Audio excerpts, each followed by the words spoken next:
Okay, good morning. Welcome to you guys. Welcome. Nice to see everyone here. Welcome to everyone who's online as well. We're going to start off our morning with meditation like we do each morning. I'm going to do some chanting, then I'll provide you some guidance for breathing mindfulness meditation. There'll be a period of time of quietness where we're all meditating together. Then we're going to come out of that with some more chanting. And then that's where I'll start today's class. We're going to explore the Eightfold Path. This is the path for all humans to enlightenment. You're going to need to know this teaching inside and out, backwards and forwards, in order to be able to make your way to enlightenment. It's going to start out with the Four Noble Truths, which in four simple statements, you're going to understand the problem that the Buddha discovered in the mind, the cause of that problem, the elimination of it, and the path forward of how to actually fix it. We're going to spend our entire morning learning this. We'll take a mid-morning break around 10:30, 11 or so, and then we'll come back and finish it up. After our lunch break, we're going to come back and I'm going to teach you the ins and outs of meditation, because by that point, you understand how meditation fits in to the overall path that the Buddha taught and why it's important. And it's a great time to be able to talk about all the benefits of meditation, how it fits in, and how to actually conduct a meditation session. So if you'd like to join for meditation, you're welcome to join along. We have the chants over there on the cabinet. For those of you guys online, you'll find these chants on our website at buddhadailywisdom.com. Just click on free books and you'll scroll down about 2/3 of the way down the page and you'll see it there. So you're welcome to join in on the chanting, and I'll be back with the guidance after that. Arahang Samma Sambuddho Mahakeva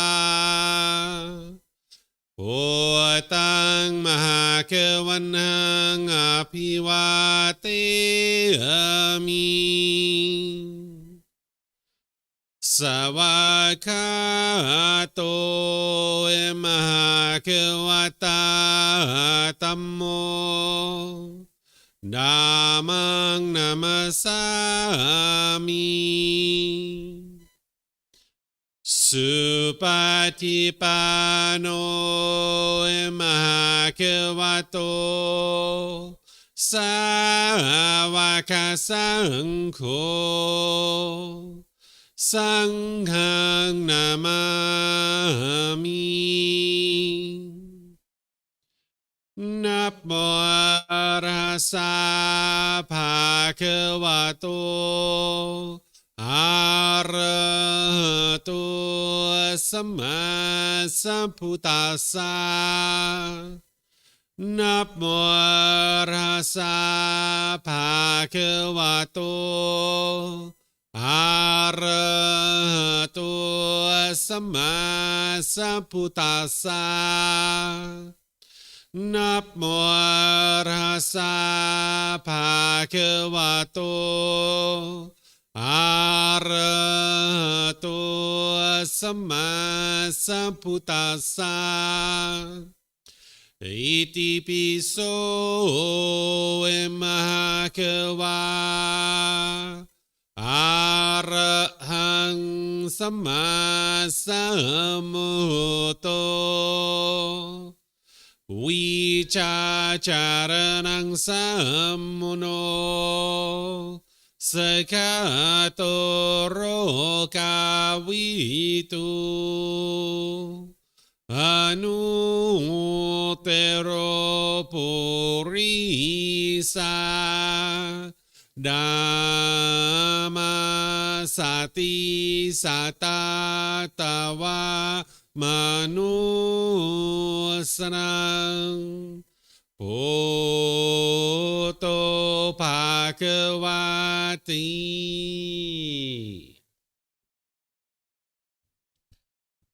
Okay, with the lower body and hands and arms comfortable, and the upper body erect, just close the eyes and start breathing in through the nose and out through the nose. Here you're just looking to establish the breath, a nice, natural, steady, consistent breath. Not forced or controlled, just a gradual inhale through the nose, experiencing the full breath. And then whenever you're ready, exhale out through the nose. Breathing in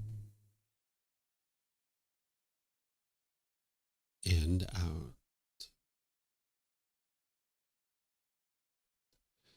Breathing in and out.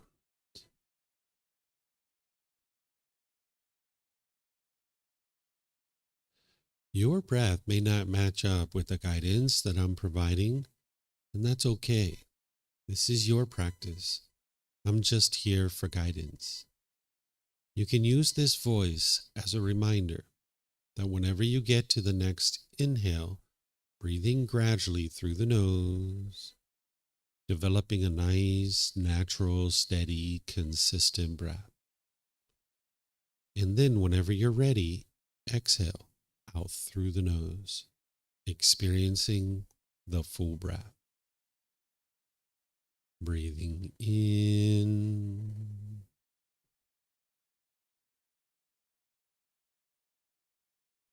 and out.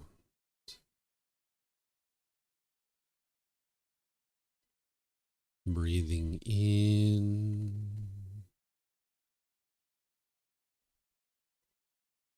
and out.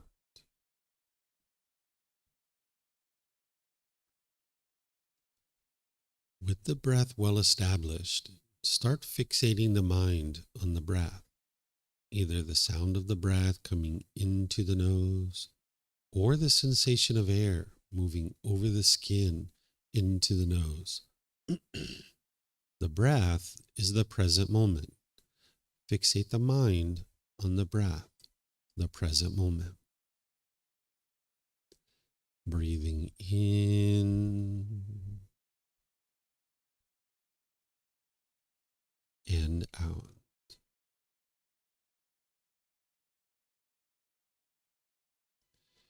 Breathing in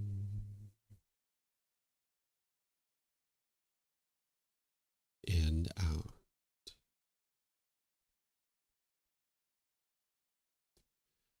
With the mind fixated on the breath, whenever you notice that it moves off the breath, cut that off, let it go, and come back to the breath, the present moment. No need to observe the thought, label it, judge it, analyze it, or even try to figure out where it's coming from. Whenever you notice that the mind is moved off the breath, cut that off, let it go, and come back to the breath, the present moment. Breathing in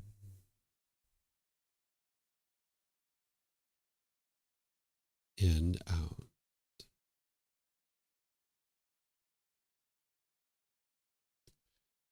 Breathing in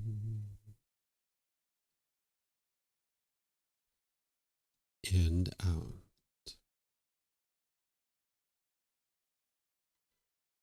I'm going to be quiet now and let you do this work of focusing on the breath, cutting off and letting go anytime the mind moves off the breath.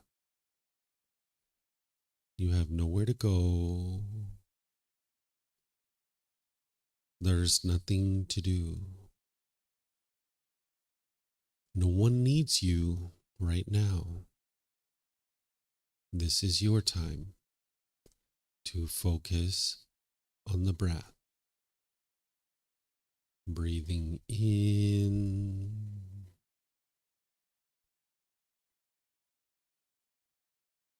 and out.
อะระหังสัมมาสัมพุทโธมหาเกวาพุทธังมหาเกวันนังอภิวาเตมิสวากขาโตมหาเกวตาธัมโมธัมมังนามัสสามิสุปฏิปันโนมหาเกวโตสาวกสังโฆสังฆังนามามินับโมรัสสะภะคะวะโตอะระหะโตสัมมาสัมพุทธัสสะนับโมรัสสะภะคะวะโตอะระหะโตสัมมาสัมพุทธัสสะนับโมรัสสะภะคะวะโตอะระหะโตสัมมาสัมพุทธัสสะอิติปิโสมหาเกวาอะระหังสัมมาสัมพุทโธวิชาจารนังสัมมุโนสกาโตโรกาวิตุอนุเตโรปุริสาดามาสติสัตตาตาวามนุสนังพุทโธภะคะวะติ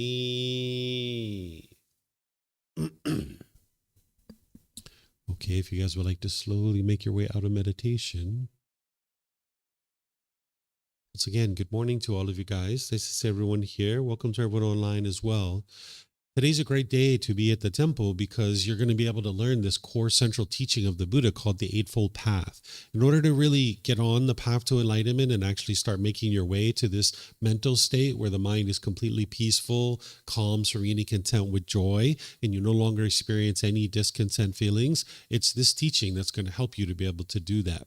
The Buddha would start each one of his students with the very first teaching called the Four Noble Truths. That's the first part of the Eightfold Path. This Eightfold Path is 8 individual factors that are going to guide a student into this enlightened mental state and towards this enlightened mental state. It starts with right view, right intention, right speech, right action, right livelihood, right effort, right mindfulness, and right concentration. It's organized into these 3 different sections of wisdom, moral conduct, and mental discipline.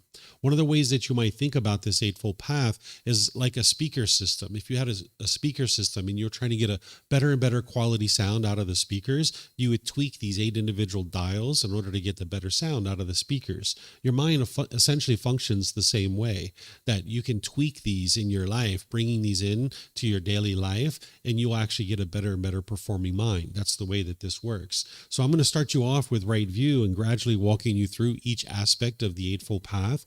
And as you're learning the teachings of the Buddha, it's important that you don't believe any of his teachings. When I'm teaching you here today, don't believe anything that I have to say. Don't believe anything I write in books. Don't believe anything that anybody else says. You need to be able to learn. You need to be able to examine and investigate his teachings intellectually. You then need to be able to reflect on those teachings to verify independently whether they're true or they're false. And then you need to practice those teachings, integrating them into your day-to-day life. And that's where the real results are being experienced. So I'm going to show you how to do that learning, reflection, and practice as I walk you through these teachings. I'm going to be pausing throughout our talk so that you guys can ask questions. Remember, here at the temple, you guys have microphones. For those of you guys online, you can put your question in the Facebook, YouTube, or Zoom in the comment section, or in Zoom, you can electronically raise your hand, unmute your microphone, and ask any and all questions that you like that way. Whenever you're learning the teachings of the Buddha, it's important that you learn with the original words of the Buddha. I'm going to be using his original words to help you guys to be able to understand what he taught. And I know that sounds very obvious. Like, how else would you learn the teachings of the Buddha if you didn't use his original words? But it's very rare in the world to find a place that's actually teaching based on the original words of the Buddha.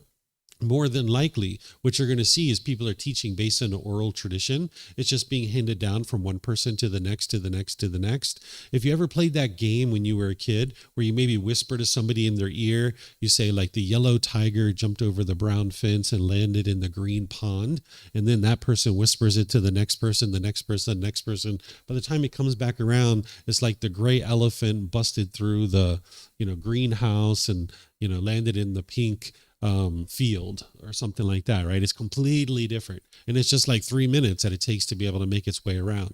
Well, we've had 2,500 years of this where people have been teaching person to person to person to person. So things have changed drastically. This is why you see so many misunderstandings in the world related to the teachings of the Buddha.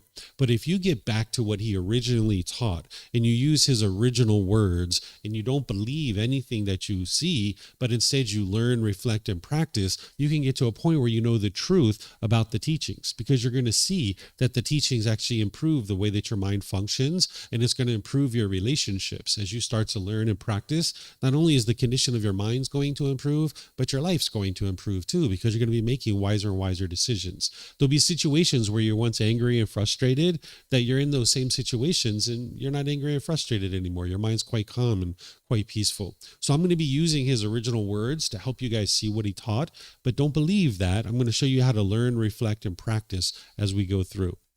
So here's the first part of the Eightfold Path, where the Buddha is talking about right view. He says, "And what, monks, is right view?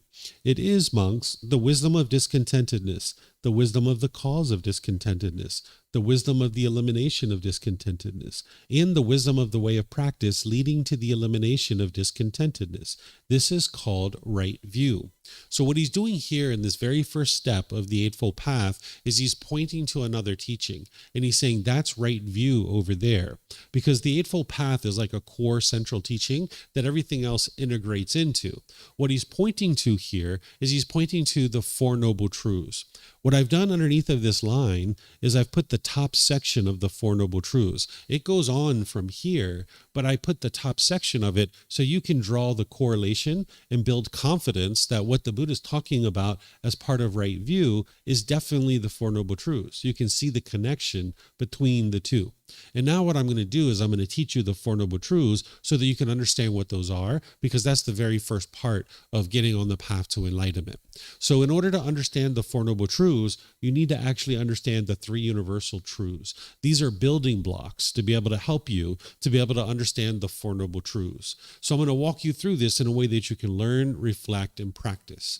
They're called the three universal truths and the Four Noble Truths because the Buddha knew that they were true. I know that they're true, and other people know that they're true too. But you need to know that they're true. That's why you're not believing any of this stuff. What the Buddha is doing is he's teaching you the way the world is.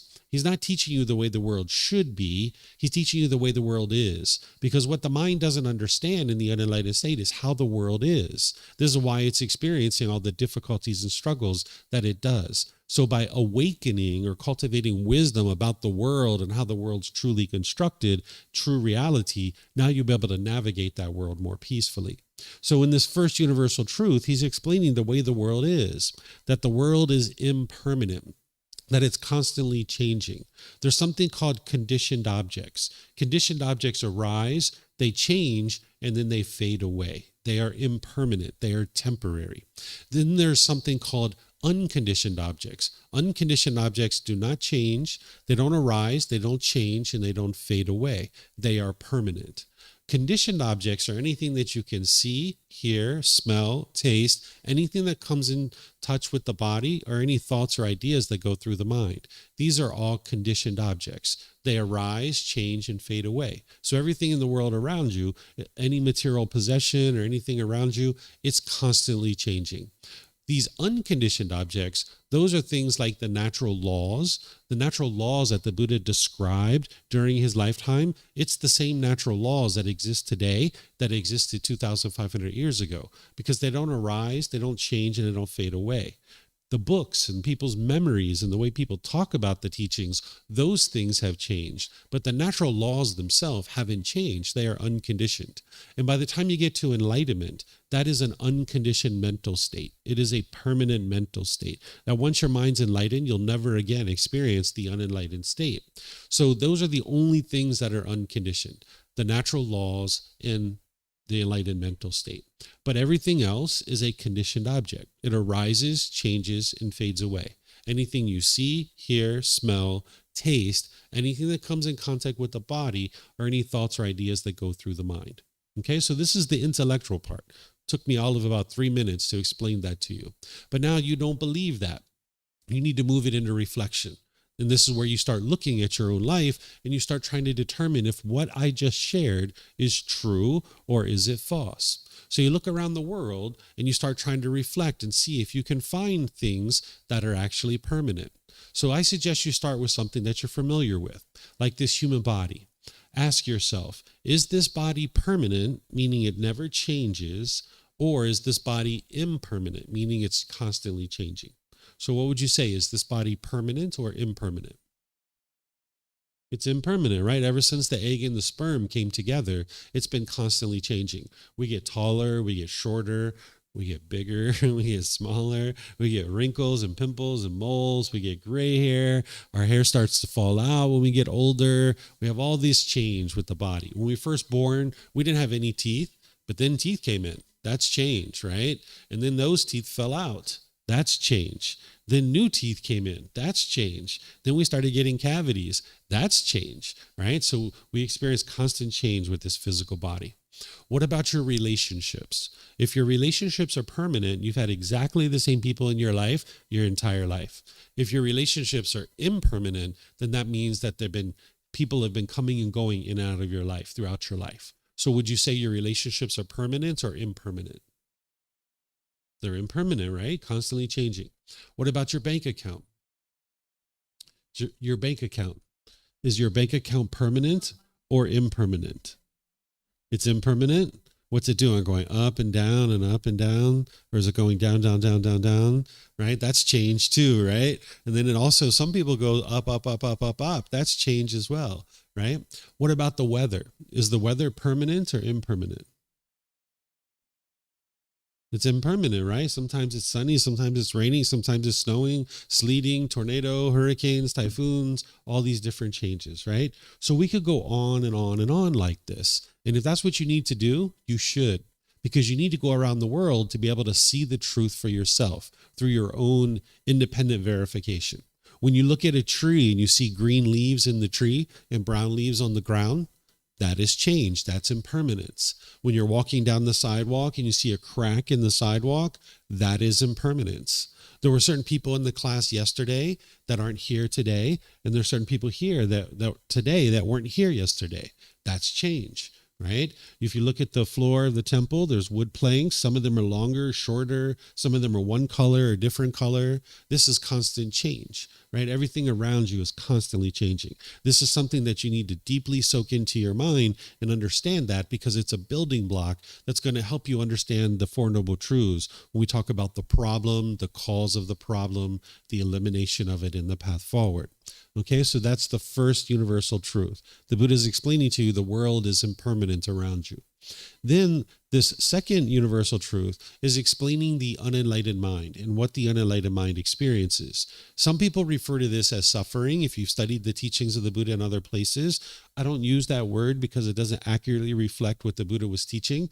I'll explain to you what the Buddha was teaching here, and then I'll circle back and explain to you why I don't use this word. So here, what this is the Buddha describing how the unenlightened mind experiences conditioned feelings. The mind is discontented, or experiencing discontentedness. The mind is shaken up. It's unsteady. It's uncalm. That's what this universal truth.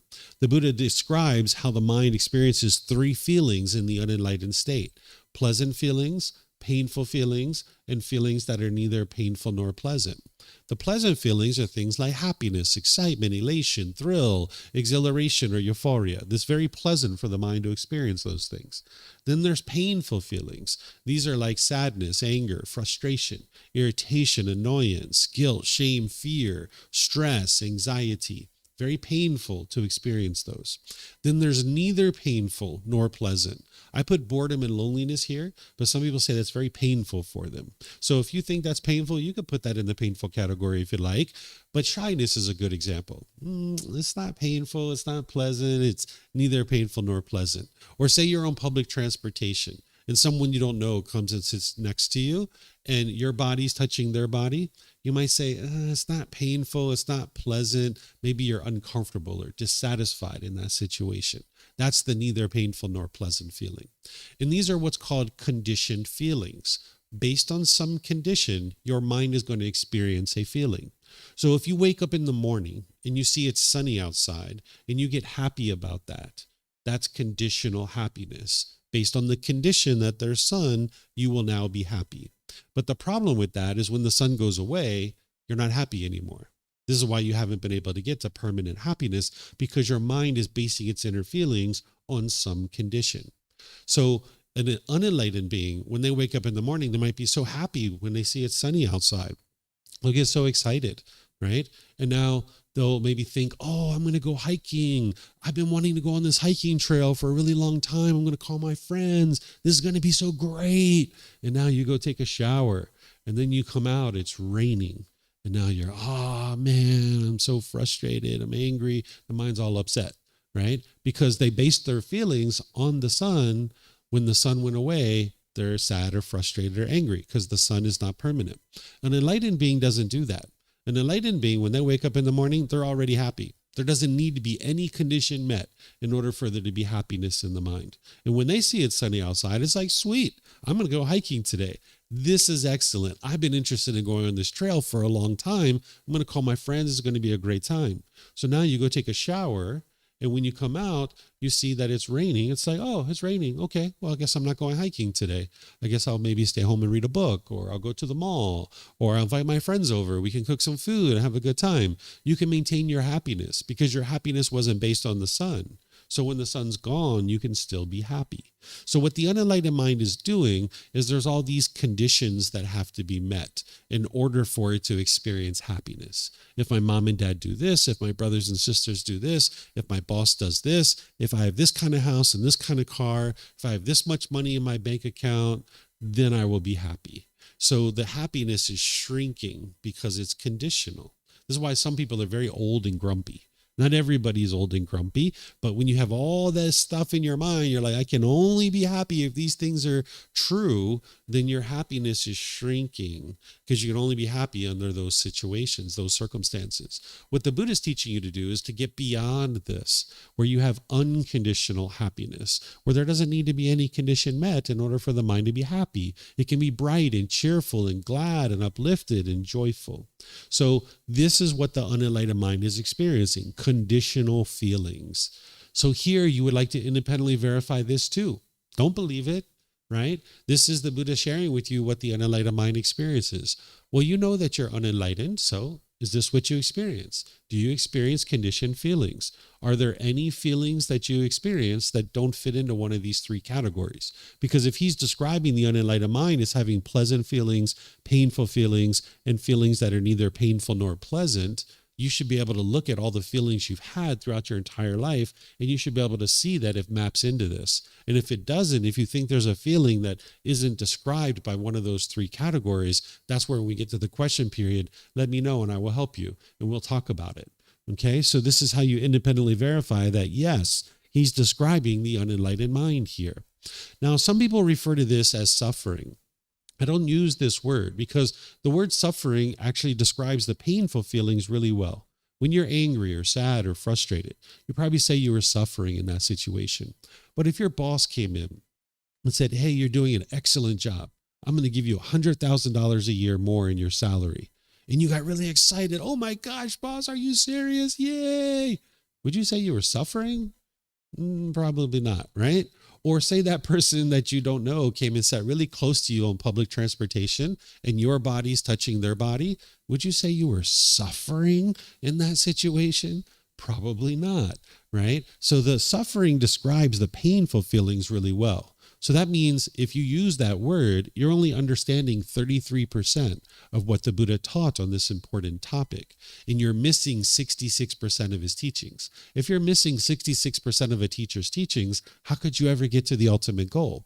Because in order to get to enlightenment, you need to be able to see that these pleasant feelings are just as much a part of the problem as the painful ones. If you allow your mind to experience conditional happiness, then you'll never get to unconditional happiness. Because the conditional happiness, the mind is basing its inner feelings on some condition. And now the painful feelings are waiting for you right around the corner.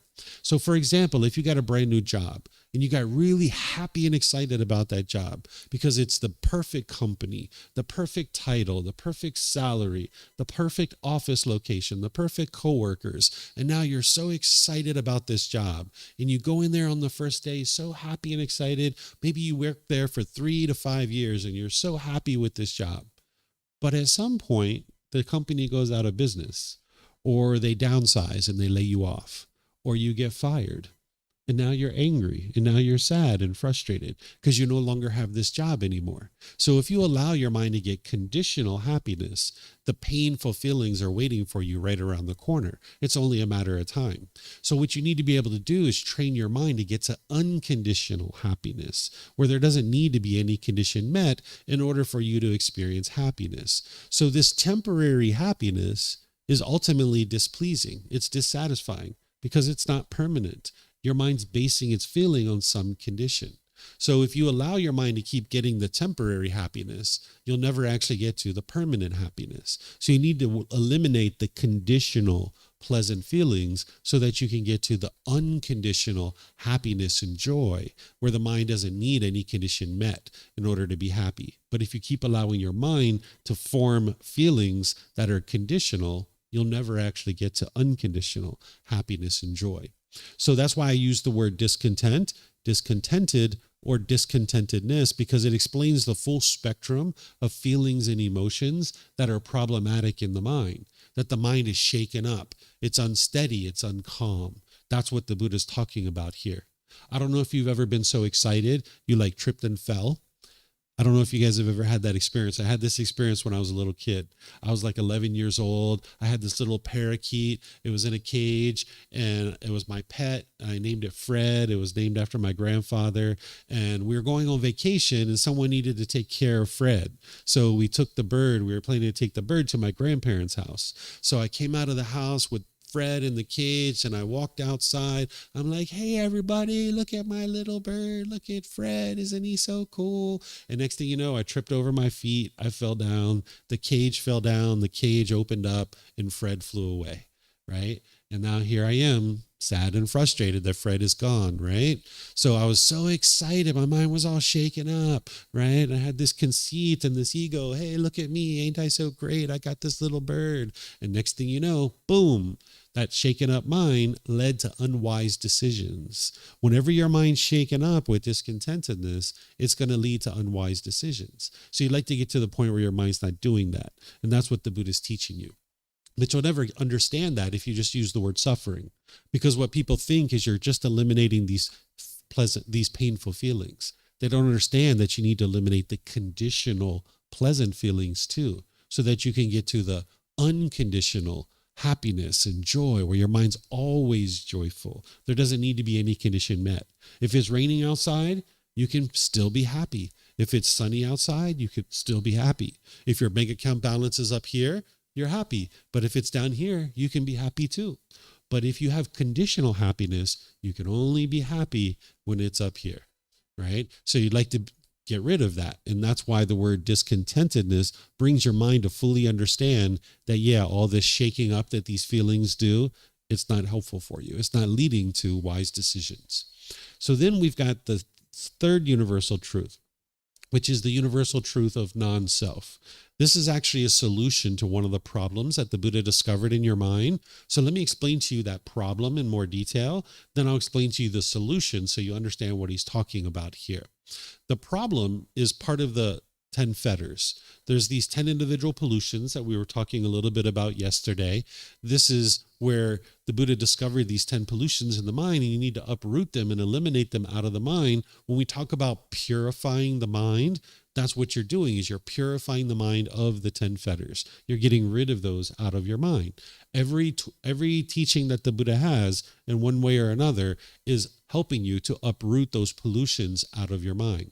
They're called fetters because the Buddha, during his lifetime, they would put a shackle and a chain and a ball around your ankle, and it would keep you trapped in this particular area. That's how they kept prisoners and criminals in those particular way, where today we put them in jail cells or prison cells, where during the lifetime of the Buddha, they would attach a fetter around your ankle, which was a shackle and a chain and a ball. Well, just like a prisoner, if you release the shackle off their ankle, they're now free, they're liberated. The same thing is true about your mind. When you get rid of these 10 fetters, that's what's going to produce the peace and the joy. So part of your journey is you're going to need to learn the 10 fetters. What are they? What are the symptoms of them, how to eliminate them, and how to know that you've eliminated them. When you first start out, you learn a teaching like the Eightfold Path because it's the general foundational training that you need. But as you move on and you progress further, you would like to learn each of the individual fetters. And in August, about 2 weeks from now, I'm going to be teaching a retreat where I spend about an hour to an hour and a half on each one of these fetters, helping you understand what it is, the symptoms of it, how to eliminate it, and how to know that you've actually eliminated it. But today I'm just going to explain to you the very first fetter, because this is the solution to that, the universal truth of non-self. The very first fetter is called personal existence view. What this is where your mind has confusion and misunderstanding. It thinks that this body is you or this mind is you. So the mind will cling to your self-image or your self-identity, wanting to be perceived by others in a certain way. And you can only be happy if you're being perceived the way you want to be perceived. But if you're not being perceived the way you want to be perceived, there's a painful feeling or a neither painful nor pleasant feeling that comes into the mind. So for example, if you've ever been in a social situation and you spilled something on your clothing and you were embarrassed by that, that's your personal existence view. That you wanted to be perceived by others in a certain way and you weren't being perceived that way. So now you felt embarrassed. Or maybe you looked in a mirror and you saw a pimple or a wrinkle or a mole or a gray hair and you were shaken up by that. That's your personal existence view, clinging to this body, wanting to be perceived by others in a certain way, and you could only feel comfortable if you were being perceived that way. Maybe you stood in front of the closet and you were thinking about your day and you were like, who am I going to see today? And how do I want to look? And now you put on a certain set of clothing and you looked in the mirror and you're like, no, that's not it. Put on another set. And you're like, no, that's not it. Put on a third set, you're like, all right, now I feel comfortable to go outside. This is the mind clinging to the body, wanting to be perceived by others in a certain way, and you can only feel comfortable if you're being perceived that way. That's the mind, what it's doing with personal existence view. When I was a kid, I used to do this where I used to get mousse and gel, and I would run it through my hair, and I would try to get every little hair in exactly the right spot before I go to school. And I do this sometimes for so long that I miss the school bus. Right? This is personal existence view.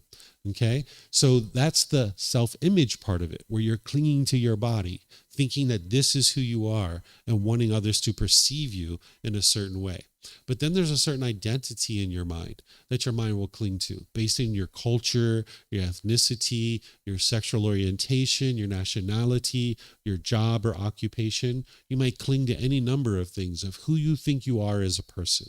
Like, for example, let's just say you were in a relationship with a boyfriend or a girlfriend, and you thought, I am a boyfriend, I am a girlfriend, or I am a husband, I am a wife.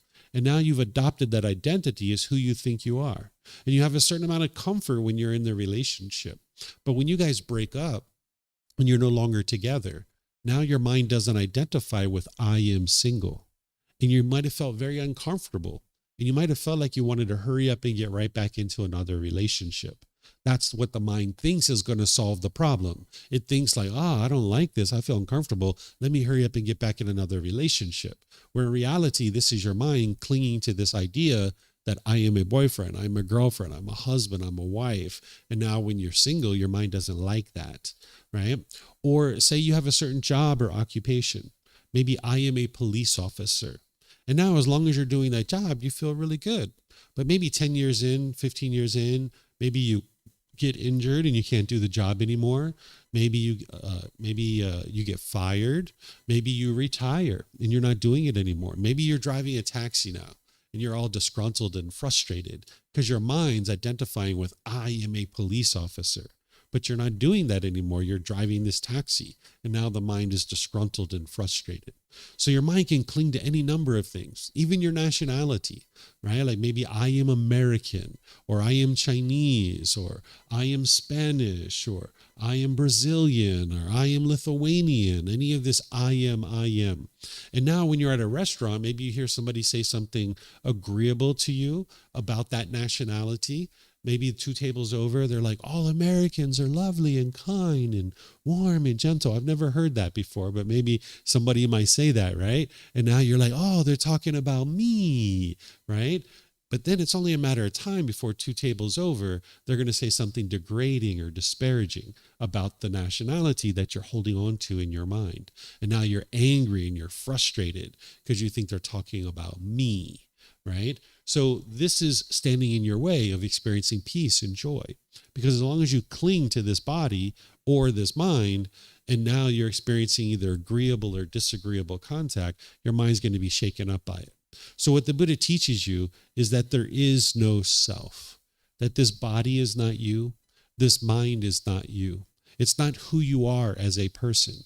But the thing is that the mind will cling to this, thinking that this is who you are. That's the personal existence view. That's the pollution that it has. Ever since we were born, we've been accumulating this personal existence view.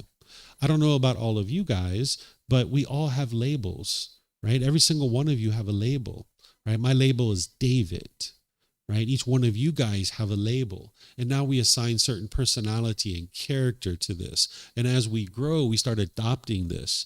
And when we grow up in a certain country, our country has a flag, it has a national anthem, it has sports teams, and now we cheer and cheer. If you are a certain nationality and your team's on the TV, you might think, I am this, I am American, so I need to cheer for the American team. Yeah. Right? So we've been accumulating this personal existence view for a very long time. So when I talk about this, sometimes people are very confused at the beginning to the idea of this body is not you and this mind is not you.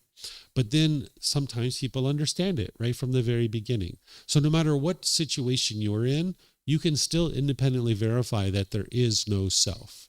I'll help you to be able to see this because there's more teaching that I do on this topic in other programs. Here, I'm just introducing it to you, but let me show you how to independently verify that there is no self. Think about yourself when you were a child, when you were a teenager, early adulthood, and then now. Think about yourself and how you view yourself. Has it been exactly the same through all those 4 phases of your life, or has it been changing? The way you think of yourself, like your personality, your character, the way you've thought about yourself, has it been exactly the same through those 4 phases, or has it been constantly changing? It's been changing, right? You can see there's no permanent self. Here's another way. If your arm was amputated and you only have 1 hand and 1 arm, are you less of a person? Curtis is shaking his head no. What do you guys think? If your arm's amputated, you only have 1 hand and 1 arm, are you less of a person? You say no? That's the way most people answer. They say no, right? So if you're saying no, that you're not less of a person, you can see there intellectually, you understand this body is not you. Because otherwise you would have answered that question differently.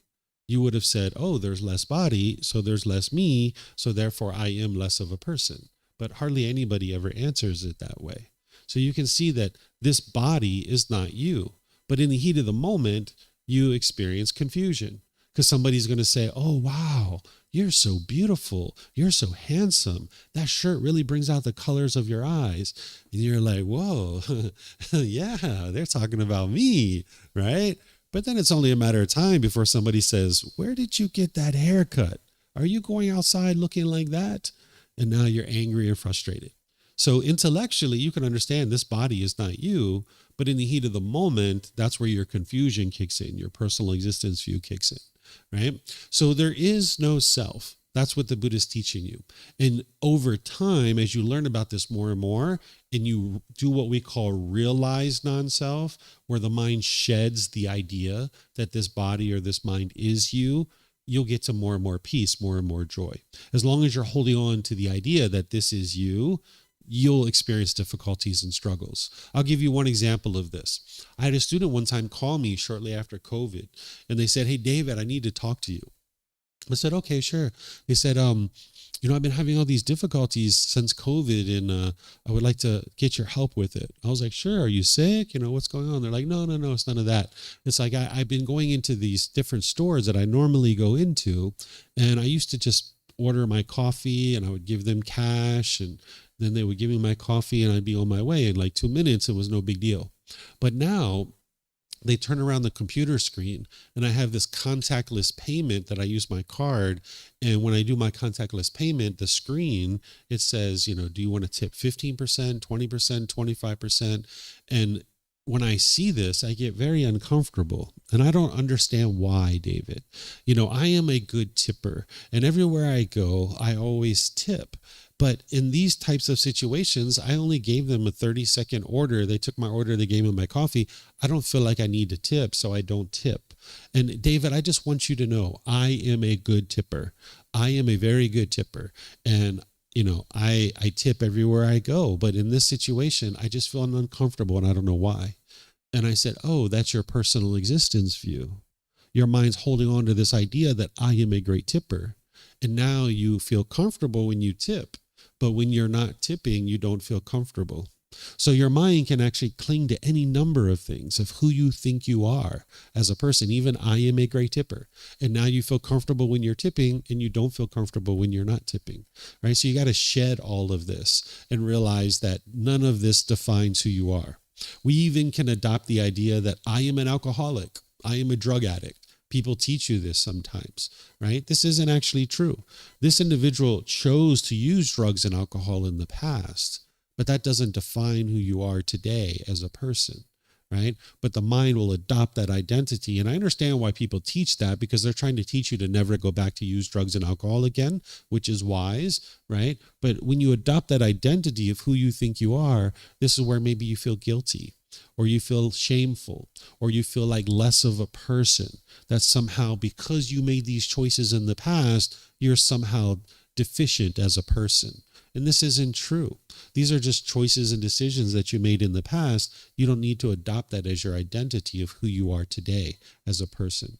So this is what's going to help you to get liberated from those feelings, is to shed all of this. But the mind needs to be trained how to do that. So now what I'm doing is I'm just introducing you to it, but how to actually get to that point where you shed all of that, that's what I teach in other classes.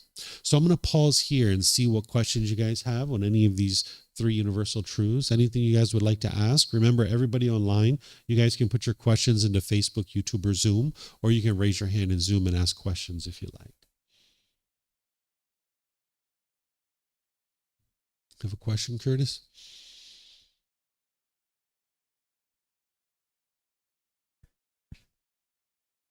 Yeah, on this path of shedding the discontentedness, that it's harder to, it's easier to shed the conditional pleasant feelings. It's harder to shed conditional painful feelings. So then what's left is only, because the mind is still rattled and unenlightened, it just, all I have left, it feels is painful feelings. Mm-hmm. And I understand that the path to enlightenment is not a straight line. So just any advice to how to keep pushing forward, because at certain times it feels like it's a very tall order to just keep going and keep going and keep going. Cut it off, cut it off, cut it off. It's tiring. Yeah, this is where your confidence in the Buddha needs to come in the teachings, the community, your teacher, and your own ability to get to enlightenment, because your mind needs to mature and mature and mature and mature. And then over time it releases. This is the actual words of the Buddha, where he talks about maturing and release. But the mind's craving wants to be enlightened now, right? But the way that I think about it is, I think about it like when all those times that we've ever had craving and you've gotten pleasant feelings from those cravings, that's like joining the mafia. You get really happy and excited with those pleasant feelings. But now to walk away from the mafia, it's very painful. It's a very challenging process. Oftentimes when we think about getting to enlightenment, we talk about this peace and joy. We think about clouds and rainbows and butterflies and sun shining, and oh, it just must be so wonderful to walk to this peaceful mental state. It just must be like walking on fairy dust or something like this, right? It's really hard work, because your mind has gotten such pleasant feelings from all these cravings before. As you're pulling away from that, your mind's not getting what it wants, which is those cravings being fulfilled. So it becomes very painful. One of the other ways I talk about it is it's like walking through the fire in order to appreciate the fresh air on the other side. So when you're in the fire, it's very painful. But what you do is you build up your confidence and you learn the Eightfold Path in detail, and you really tweak it and tweak it and tweak it and tweak it. And you just keep going and know that the discontentedness you're experiencing, those painful feelings, they are impermanent. They are not permanent. And you just keep maturing the mind, maturing the mind, maturing the mind until it ultimately releases. You're welcome. Okay. So I don't see any questions online here. So let's go to the next piece. We have one more little building block, and then this will prepare you for the Four Noble Truths. This is a word that you need to understand the definition of, because it's going to help you to understand the Four Noble Truths. There's something called craving, desire, attachment, expectations, wants, grasping, clinging, holding.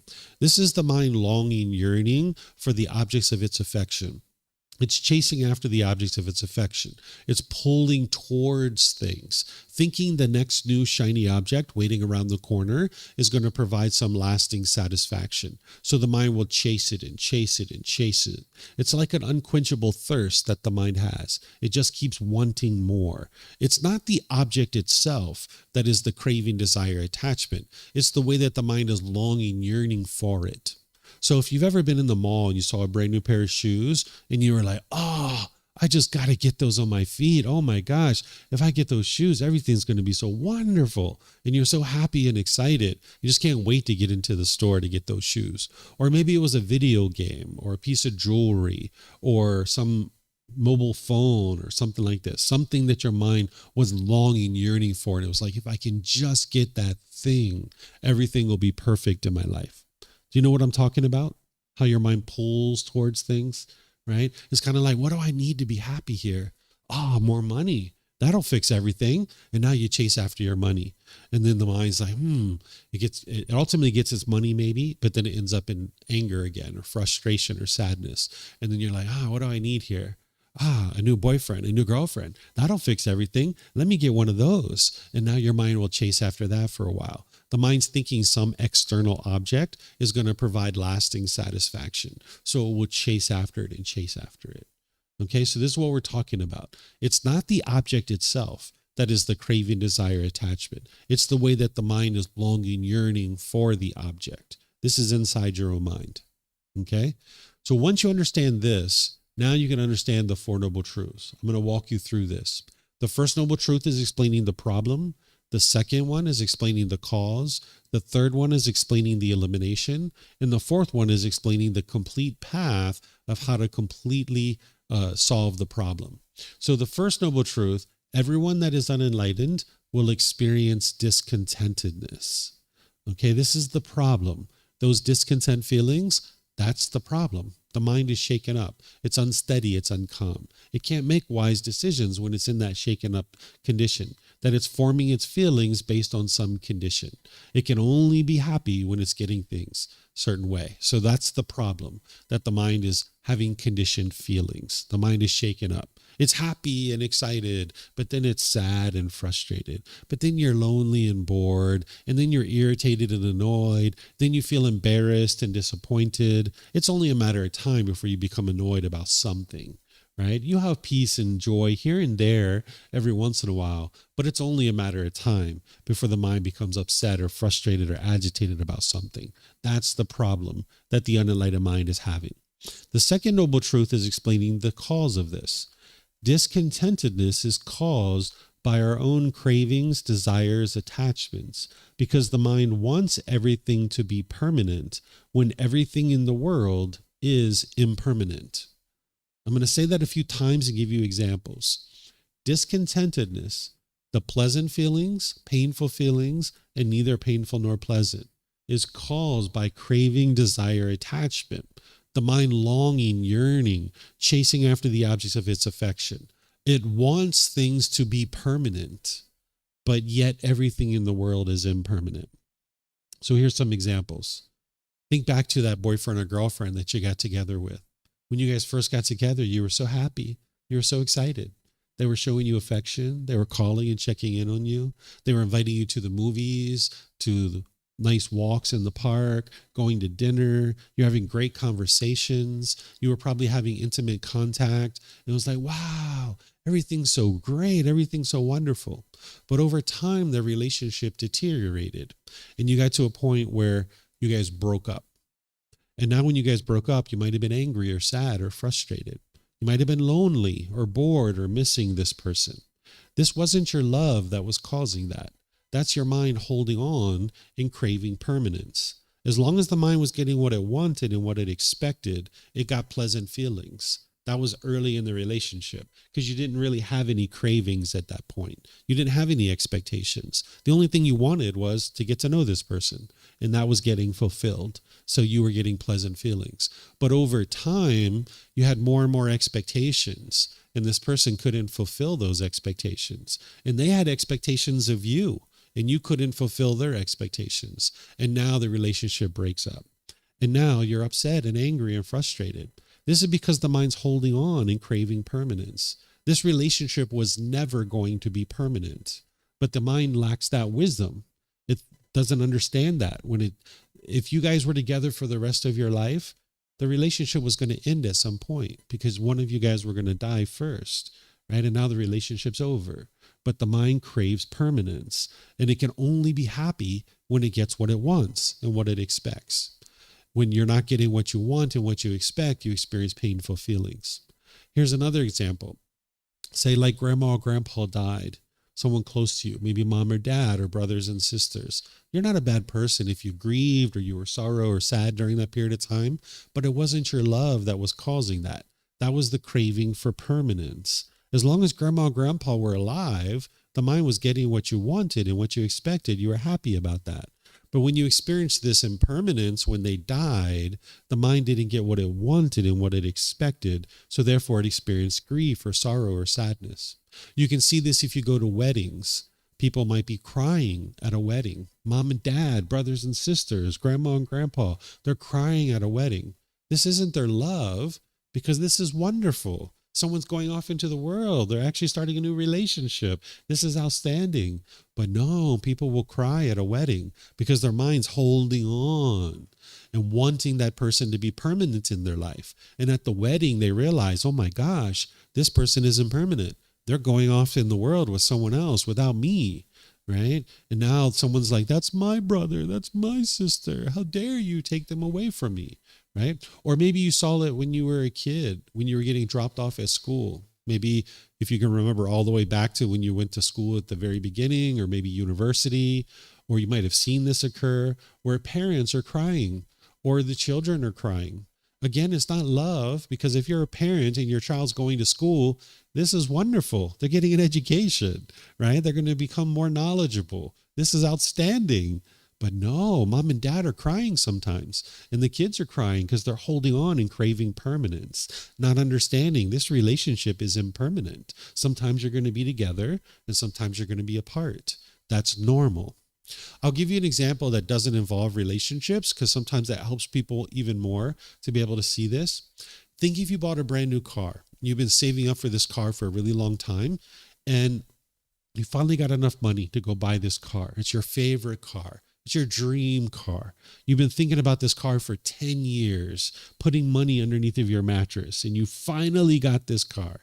And now you go down to the dealership, you get your shiny new keys, you drive off the parking lot, and people are like, wow, look at her. She's so successful. Wow, look at him. And you're like driving your car all nice and proud. It's all shiny. You park it at a store, you go inside, and you come out, and there's a scratch on your car. Oh my gosh, you might be crushed. You might be so angry and frustrated. It's not the scratch that's causing that. And it's not the person who scratched your car. What's causing this is the mind is craving permanence. It wants this car to look permanently beautiful when that's not possible. Now, we're not talking about what's wise or unwise, because obviously when we walk through a parking lot, we aspire not to scratch anybody's car. But the fact is that this car is going to deteriorate. It's only a matter of time. It is impermanent. The paint's going to fade. The tires are going to need to be changed. The upholstery is going to get ripped and torn. It's only a matter of time, right?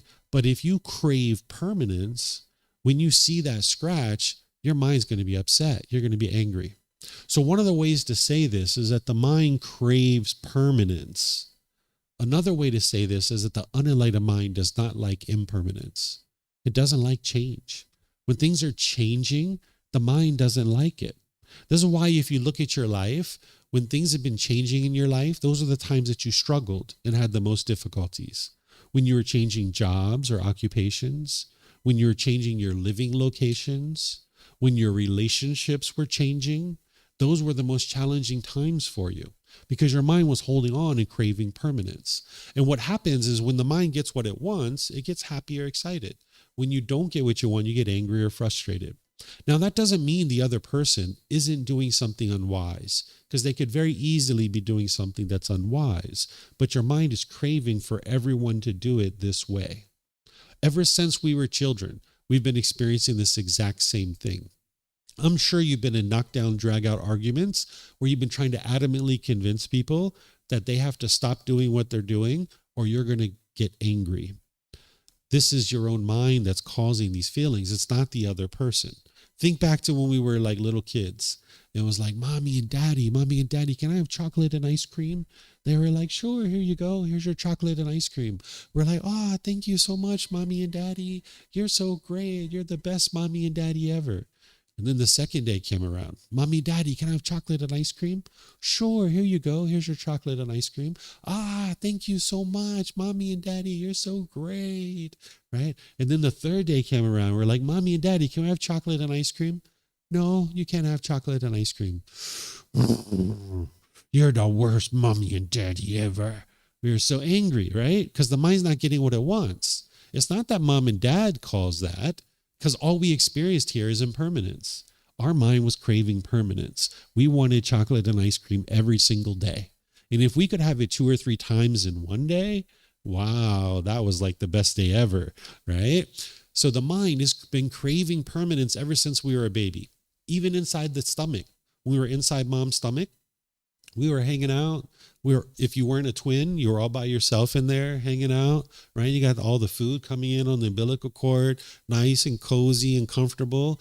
Next thing you know, here comes a bunch of impermanence. You got to come out into the world and you're pushed out through the natural birthing canal, or you had surgery and you came out through that way.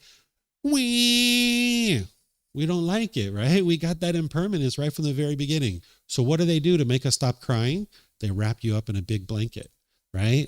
They put you in this blanket and make it feel like you're inside the stomach again. And now you're getting what you want, what you expect, that tight feeling of being inside the stomach, right? So ever since the very beginning, our mind's been doing this. And what the mind does in the unenlightened state, because of its lack of wisdom, is it will firmly believe it's the outside world that's causing these feelings. When you think that it's other people causing these feelings, you'll tend to push them away. This is called aversion. You might have pushed away friends or family out of your life, or a certain situation. You pushed that out of your life thinking that that was going to solve your problem, right? But that didn't solve your problem because you still get angry. You still get frustrated. If this person was the true cause of your problem, when you push them out of your life, you'd be peaceful and joyful from that point forward.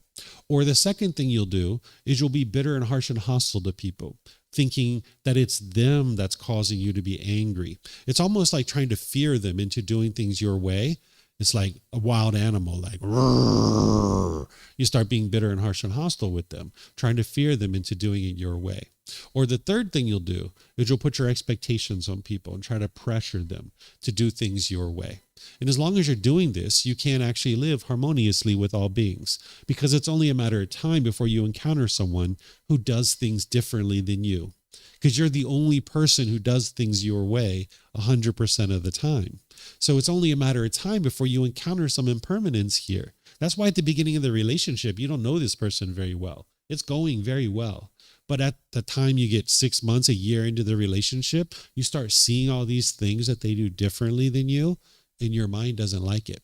And that's why you guys break up, right? So you need to be able to see that it's your own mind causing these feelings, because otherwise you're going to just keep pushing people away. You'll be bitter, harsh, and hostile to them, or putting your expectations on them. So you can't believe me that this is true. You need to independently verify it. So take a moment here. Look at your own life. Look at a recent situation when you've been angry or sad or frustrated or some other discontent feeling. It could have been this morning or yesterday or last week. What was it that you wanted? What did you expect? What were you longing, yearning for? And if you would have gotten it, you would have been happy. But because you didn't get what you wanted or expected, you were angry or frustrated. If you can see this, you can have a real breakthrough. You can see that it's your own mind that's causing these feelings. And this is very empowering. It's not about blame or fault. It's not about that. It's about just seeing true reality. And now when you see true reality that it's your own mind causing these feelings, this is very empowering. Because now, if it's your own mind that's causing these feelings, you can actually fix it. Whereas if it's everybody else that's causing these feelings, you can't fix it because you can't change other people. So if you need help to see that it's your own mind causing these feelings, let me know when we get to the question period. I'll help you. I've had plenty of students that needed help over the years. I'll give you an example of this one too. I had a student one time that called me and they said, David, I need your help with something. I said, okay, sure.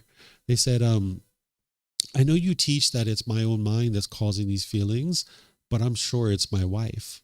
And I said, okay, what's going on? They said, well, I went to work the other day and my house looked beautiful. And when I came home, she had this craft project all over the house. And when I walked in, I got frustrated and angry. How did I cause this anger? I wasn't even there. She's the one who messed up the house. Didn't she cause me to be frustrated? And I said, no, this was your own mind. You were craving permanence. When you went to work, you expected the house to look exactly the same when you came back. Only thing you experienced here was change, that it looked a certain way when you went to work, and when you came home, it looks a different way. This is just impermanence. That's all it is. Your wife's craft project being all over the house, that is not permanent. She's going to eventually put it away. And the way that the house looked when you went to work, that's not permanent either. That your house can't look that way permanently. It's not possible, right? So you need to be able to look at each individual situation, because your entire life, every single time you've ever been angry or frustrated, it's been your own mind the whole time. But the mind lacks that wisdom. It doesn't understand, because you'll firmly believe that it's other people that are causing these feelings.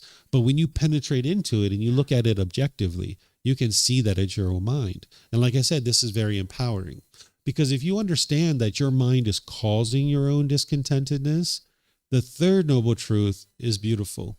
Because the third noble truth explains the elimination of discontentedness is possible by eliminating craving, desire, attachment.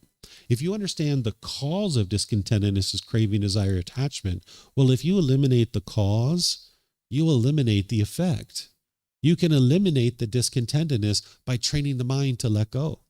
Think back to when you had a boyfriend or girlfriend, because you need to independently verify this. When you guys first broke up, you were angry, you were frustrated, you were lonely or bored or missing this person. But at some point you let go. You were like, you know what?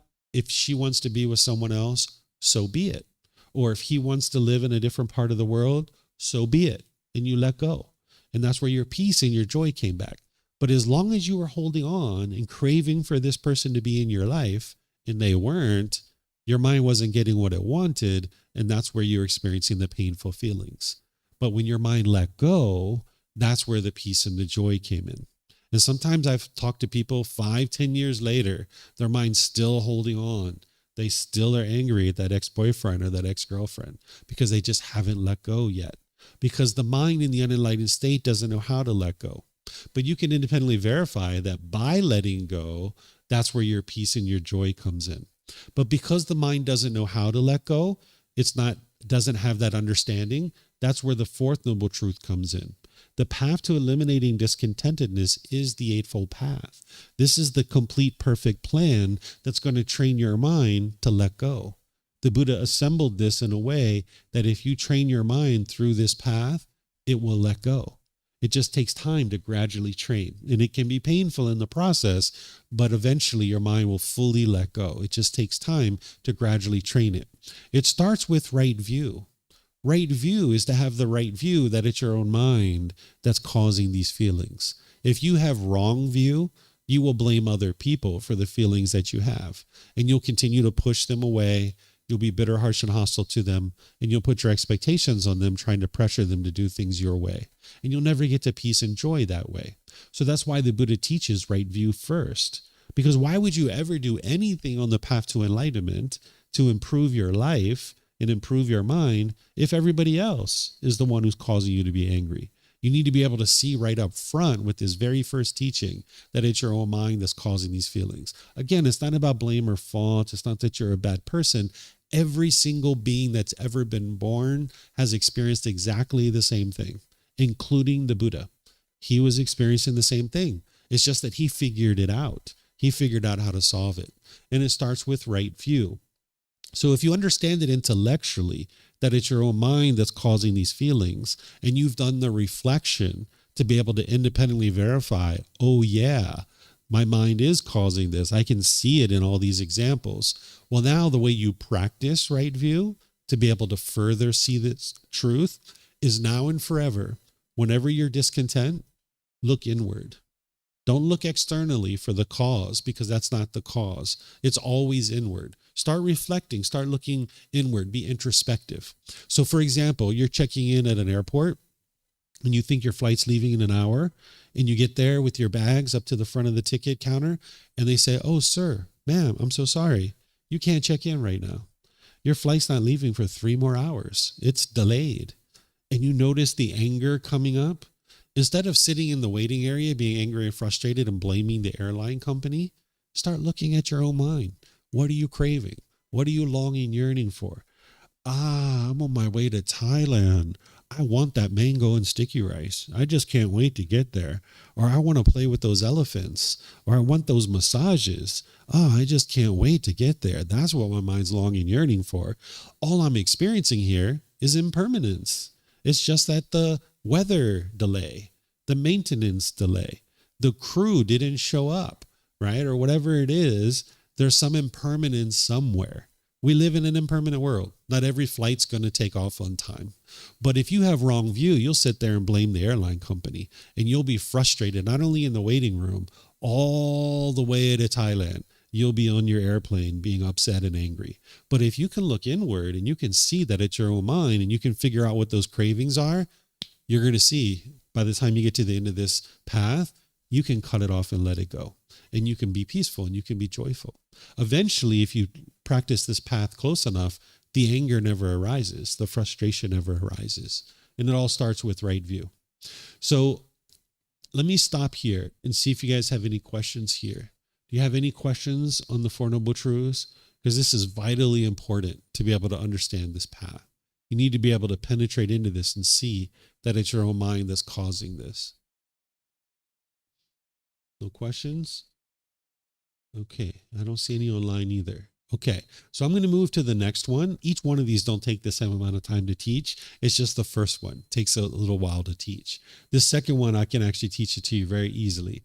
Right intention. Here's the words of the Buddha. In what monks is right intention?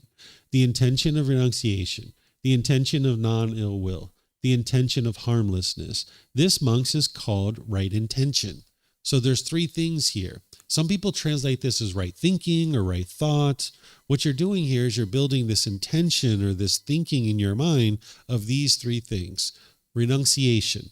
This is the willingness to let go and give up your false ideas, your false beliefs, your false opinions and views, as well as your unwholesomeness. There's a certain amount of unwholesome moral conduct that an unenlightened being is going to have. If you're unwilling to let those things go, you'll never get to enlightenment, because there's certain false beliefs, certain false opinions in your mind right now. If you get angry and frustrated and agitated, you don't know everything there is to know about this world yet. That's the indication for you that you're struggling and you're having difficulties.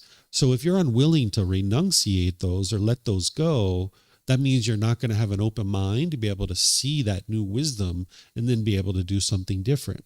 So you're not bringing in new beliefs to get rid of your false beliefs. You're bringing in wisdom. You're bringing in this wisdom, and when you independently verify this wisdom and you see it conflicts with something that you've believed your entire life, you need to be willing to let that go and renunciate it.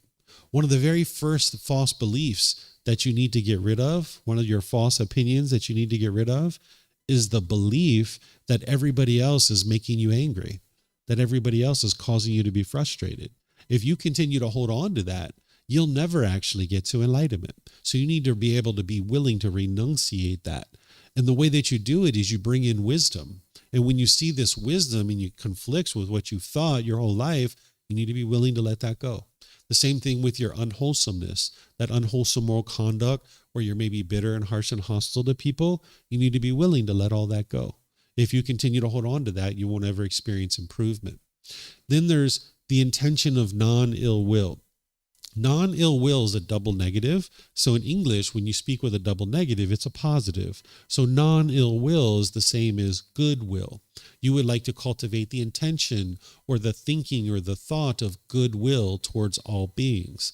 Ill will is bitterness, harshness, hostility. You'd like to actually have the opposite of that, where you have loving kindness, this genuine interest in seeing all beings be well. And that's a thinking or a thought that you cultivate and develop that in your mind. And then you need the intention or the thinking or thought of harmlessness, where you're disinterested or incapable of causing harm to others. Because whenever you cause harm, harm is going to come back to you. Now, you just heard me share that you cause your own discontent feelings. That's true for everybody else too. You're not causing your mom and dad to be angry. You're not causing your brothers and sisters to be frustrated or agitated or annoyed. You can't cause someone else to be discontent, but you can cause them harm. Causing someone harm is to cause harm to their physical body, their material possessions, or their reputation. If you cause harm to someone's physical body, their material possessions, or their reputation, that harm is going to come back to you. So that's why the Buddha is teaching you to cultivate this intention of harmlessness, where you're disinterested or incapable of causing harm to others. Because anytime you put out harm, harm's going to come back to you. Okay, so these are the three aspects of right intention: that you renunciate your false ideas, false beliefs, false opinions.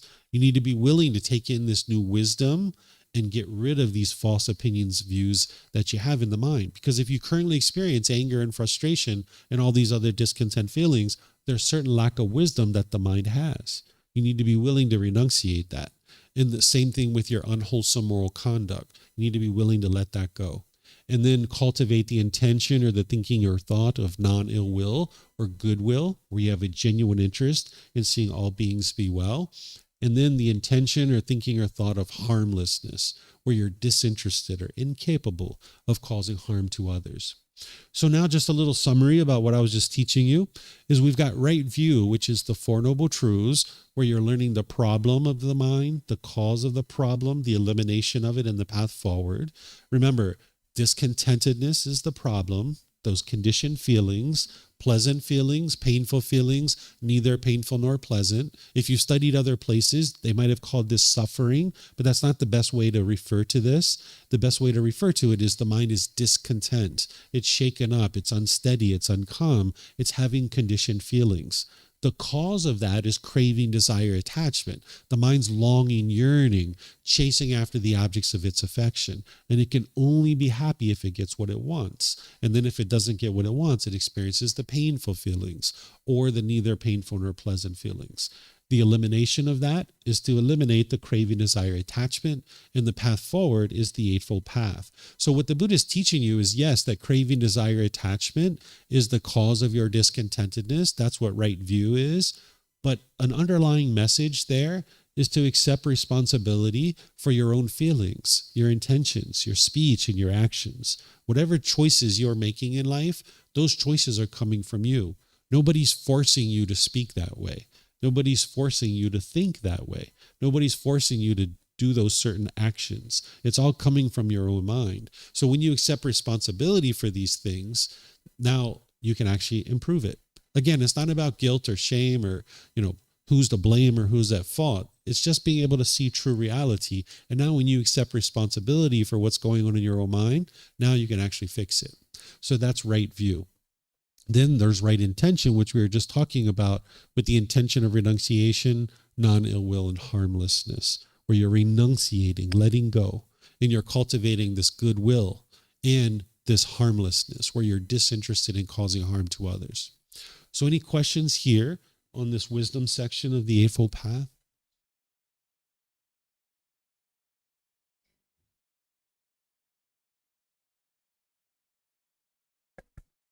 Speaking of right intention, I guess cultivating right intention would be through loving kindness, meditation, and generosity would help with uplifting non-ill will and harmlessness.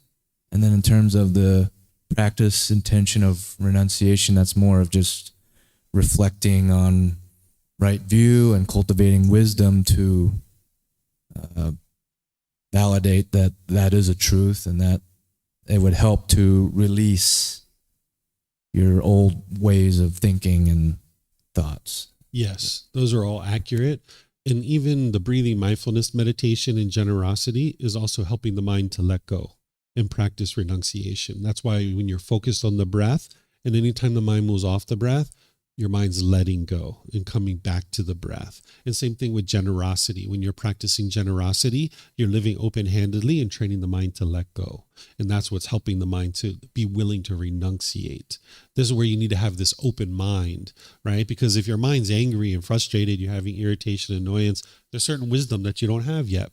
And if you weren't willing to renunciate the things that you currently think, you'd never actually be able to bring in this new wisdom that needs to come into the mind. So the breathing mindfulness meditation and generosity really targets that. And then the, like you said, reflection, to be able to reflect and be able to see the wisdom of the teachings. And then the loving kindness meditation helps you to cultivate this loving kindness. And then ultimately you're going to see next, the speech, actions, and livelihood needs to be able to emanate from this intention. And then this harmlessness that gets cultivated in the same way through the loving kindness meditation and practicing in your day-to-day life. Mm-hmm. Yep, you're welcome. Okay, I don't see any questions anywhere else. So what I'm going to do here is take a little break for you guys. So we'll take a 20-minute break. It's basically 10:40. We'll take a break up to 11 o'clock. And when we come back, I'm going to continue on in the Eightfold Path. We're going to move into the moral conduct section and the mental discipline section, because everything's built on this wisdom that we just talked about. So enjoy your break, and I'll see you guys when you get back. Okay? Thank you so much. Mm-hmm.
Okay, I'm going to go ahead and get started back up with the next part of the Eightfold Path.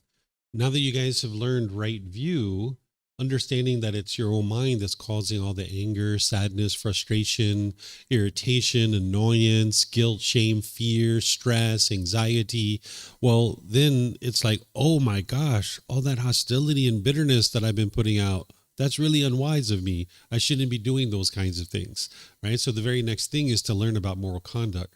But if you didn't understand the wisdom section, why would you ever do anything to improve your moral conduct? Because you'll feel justified in the way that you treat people.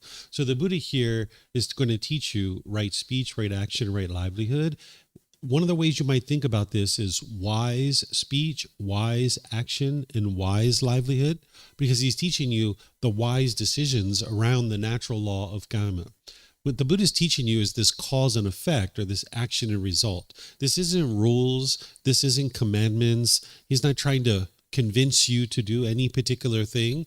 Remember, he already got to peace. He already got to joy. If you're interested in learning how he did that, that's what he's explaining to you.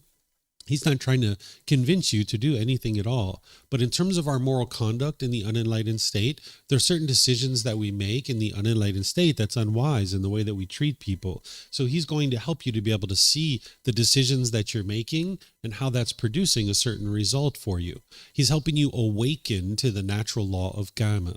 Now, some people call this karma, but that's the Sanskrit version of it. It's just a different language. The word karma is the Pali language. This is a natural law of cause and effect. It's nothing mystical or magical. It's not about punishments and rewards. It's not about who's to blame or who's at fault. There's no being who's overseeing this and, dishing out punishments and rewards or anything like that. This is about any decision you make, it's going to produce a certain result. And that result's either going to be wholesome or unwholesome based on the decisions that you make. If you make decisions wisely, you will experience wholesome results or wholesome karma. And if you make decisions unwisely, you're going to experience unwholesome results or unwholesome karma. So the results of our decisions of how we choose to interact through our speech, our actions, and our livelihood are going to produce certain results. And the Buddha is going to show you what are the wise decisions that you can make related to your conduct. And remember, the Eightfold Path is here to eliminate craving, desire, attachment. So what you're going to see is each thing that he's talking about has craving embedded in it. So remember, it's your life, your decisions, and your results. Here's the right speech. He says, "And what, monks, is right speech? Refraining from lying, refraining from slander, refraining from harsh speech, refraining from frivolous speech. This is called right speech." So here there's four things that he's saying. This is unwise if you lie, slander, have harsh speech, or frivolous speech, because it's all based in craving, desire, attachment. And any time that you make decisions through craving, desire, attachment, it's going to produce unwholesome results for you. So he's teaching you that it's unwise to lie, right? Because when you're lying, there's a certain craving there. Your mind wants something, and you feel if you tell the truth, you're not going to get what you want and what you expect. So the mind will lie. And if you've ever done a lot of lying, you know that it's really hard to keep that straight, that you have to remember, who did you say this to? Who did you say that to? Who did you say this to? And now your mind's obsessively trying to figure that stuff out. How could you ever get to peace and joy if your mind's constantly trying to figure all that out? And eventually, people are going to discover your lies. And when they discover your lies, they're going to see you as untrustworthy, unreliable, and undependable. And now you're going to struggle in your personal and professional relationships. So that's why the Buddha teaches you that it's unwise to lie. Then he teaches you to eliminate slander. Slander is where you have degrading or disparaging talk about another person, where you're damaging their reputation. The mind has a craving here. It wants to look good in front of other people. And it thinks the way to do that is to damage somebody else and make somebody else look bad. There's a craving there.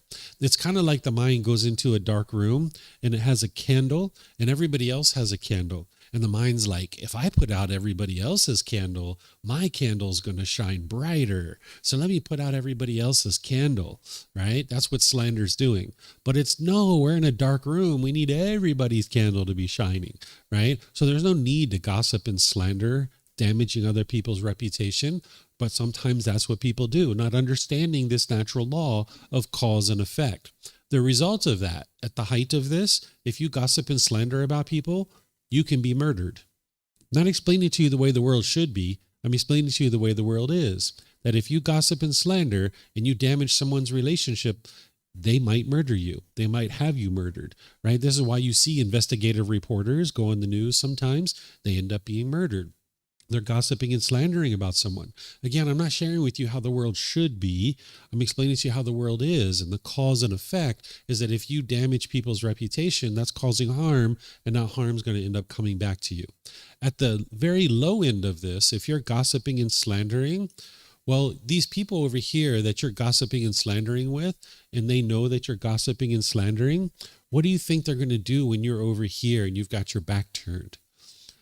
They're going to be gossiping and slandering about you, right? So if you don't like people gossiping and slandering about you, you're going to need to eliminate gossiping and slandering, right? Because that's what these people are going to do. So that's why the Buddha is teaching you to eliminate that, because there's a certain craving there, and it's going to produce unwholesome results for you. Same thing with harsh speech. This is paying attention to your tone, your tempo, and your word choice. If you have harsh speech, there's a certain craving there. The mind is longing, yearning. You're wanting something. You're expecting something. And because your mind's not getting it, it thinks if I'm bitter and harsh and hostile to this person, that I'm going to get what I want, right? So the mind needs to pay attention to its tone, tempo, and word choice and learn how to speak gentle. You'll find this to be the most challenging in relationships that you have attachment in. Your parents, your siblings, your life partner, your children, people like this. Those are the relationships that are the most challenging for you because you have attachment. You have the most craving in those relationships. Where when you guys are talking to each other here, you're not attached to each other. You can talk very gentle, very easy, very lovingly.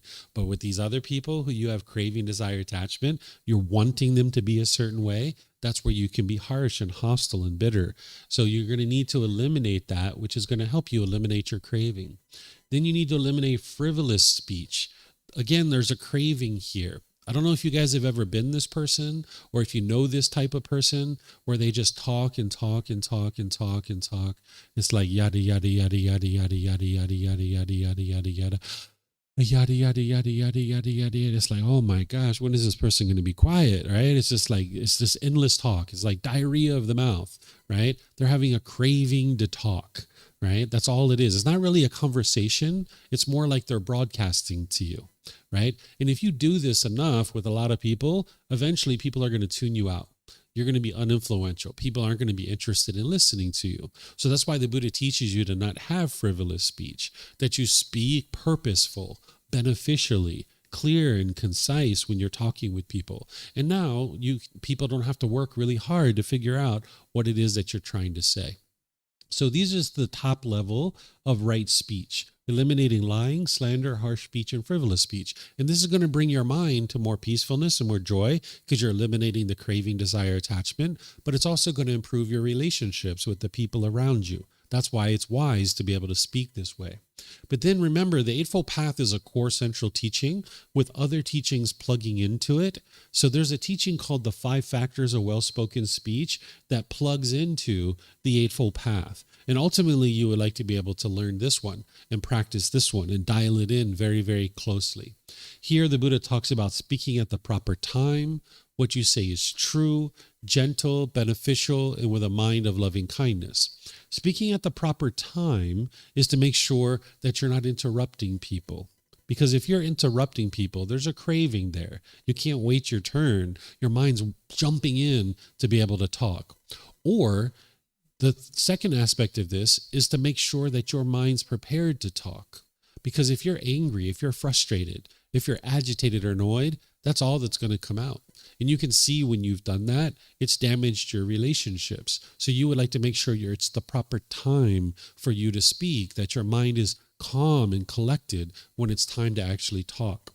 And the third aspect of that, speaking at the proper time, is to make sure the other person's mind is the proper time to talk. If they're angry, if they're frustrated or agitated or annoyed, it's not going to produce wholesome results for you. So it's best to just not even talk when you see that they're angry and frustrated. Just don't even talk. Then the second part of that is to speak the truth. That's what we're talking about up here. Up here, this is like not saying a deliberate lie, This one takes it a little bit further, that you speak the truth, meaning that you verify the things that you're sharing. That you're not just sharing unfounded conspiracy theories. You're not just sharing things that other people told you. You've actually verified that what you're speaking is true, and that you're not just saying unfounded things, because that would be false speech, because you'd like to be a truth speaker, reliable and dependable. And now people will actually think of you in that way, and it'll build up your reputation, that they know when you speak, you only speak the truth. Then speaking gently is the same thing up here, that you like to pay attention to your tone, your tempo, and your word choice. You're going to need to look at the languages that you speak, because some of you guys speak more than one language, and you're going to need to look at those different languages and see what are the gentle words that you can be using. Because in the English language, we have words like please and thank you, sir, and ma'am, and things like this, to show people we're being gentle and warm and loving with them. So you need to look at the different languages that you speak, because there's probably words in there.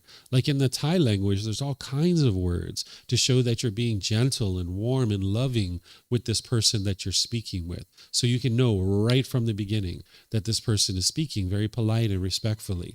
So you're going to need to pay attention to your tone, your tempo, in your word choice about how you speak. And that's going to help you to speak gently when you're interacting with people. And that's what will produce wholesome results for you, or wholesome karma. Then you're going to need to speak beneficially. This is talking about this up here, is eliminating frivolous speech. Speaking beneficially is the method that you're speaking, that you're clear and concise, that you're purposeful when you speak, that you're not just rambling chit chat, just, kind of like there's no point to the conversation. It's not about the topic that you're talking about. It's more about the method of how you're speaking, that you would like to speak clear and concise and precise, so that people don't have to work really hard to be able to understand what it is that you're sharing. Then you'd like to wrap all of this in a mind of loving kindness, where you have this genuine interest in seeing all beings be well. The opposite of this would be inner hate. Whenever you speak with inner hate, it's going to produce unwholesome results. But when you speak with loving kindness, it's going to produce wholesome results for you. So what we're talking about here is we're talking about practicing to the point where you establish barami. This is a Thai word, barami. If you have barami, you're the one who people listen to. That's what it means in Thai. The one who people listen to, because you have barami. In Thailand, each of these villages, there's typically village elders that people know, like these people are very successful. And when I say they're successful, I don't necessarily mean financially successful. I mean that they're successful in their relationships. They have harmonious relationships with everybody around them. Anybody can go outside and make money. That's really not that difficult, truly, right? But to have harmonious relationships with everybody around you, this takes a lot of wisdom and a lot of effort to be able to do that, right? So there's usually people in a village that people know in the village that these are the village elders. And if you have any issues, if you have any challenges, you can talk with the village elders and they'll be able to help you, right? So these people have barami. They're the ones who people listen to. So if you're interested in being influential in the communities that you're in, you would like to establish barami in your family, in your personal life, your professional life. You'd like to have barami, right? This means the one who people listen to. You'll be influential because you've established this ability to speak in a way that is harmless. The way that you establish barami is by practicing the 5 factors of well-spoken speech. That you'll establish that more and more and more people around you, they will see the way you speak and the way you talk, and people will be interested in coming to you for guidance and help and understand that you're wise because you're speaking in a wise way. So this Thai word of barami, I'm using that to be able to help you understand the importance and significance of practicing the 5 factors of well-spoken speech, that it's going to help you to build influence in the communities that you're in, whether it's personal or professional. So remember, these teachings aren't based in belief. You need to independently verify these things. So if you look at each of these 5 factors, look at situations where the conversation didn't go well for you. Because these are the natural laws of existence. They're affecting you whether you're aware of it or not. There's certain conversations in your life that haven't gone well. You can look at these 5 factors and you can see that you and or the other person wasn't practicing these 5 factors. And that's why the conversation didn't go well, that you weren't speaking at the proper time, or true, or gentle, or beneficial, or with a mind of loving kindness. And this is how you can verify it. But then you can also flip it and look at the other side too, because you've been in plenty of conversations that have gone well. In fact, at break, you probably had some conversations that went well. You can see that you and the other person were speaking with the 5 factors of well-spoken speech, that you spoke at the proper time, you spoke the truth, you spoke gently, beneficially, and with a mind of loving kindness. So you've been practicing these to a certain degree in your life, but you've been doing that unconsciously. You didn't realize that that's what you were doing.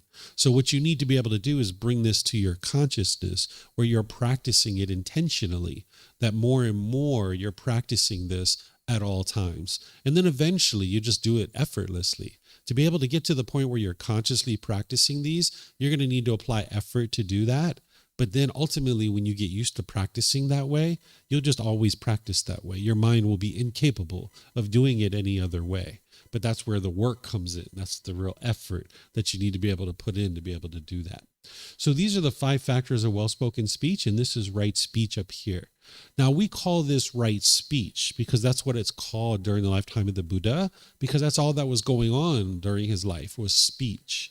But we might actually think about this today as right communication, because we have a lot more than speech, right? Like if you went into a job interview and you were actually doing a really, really good job at the job interview, you were speaking well, and they thought that they were going to hire you, but they ended up looking at your social media, and your social media is like bitter and harsh and hostile, you're probably not going to get the job, right? So you'd like to pay attention to all of these teachings that the Buddha is sharing here for you, with text messages, email, social media posts, all the communication that you do, voice messages, all that stuff should be practicing the 5 factors of well-spoken speech.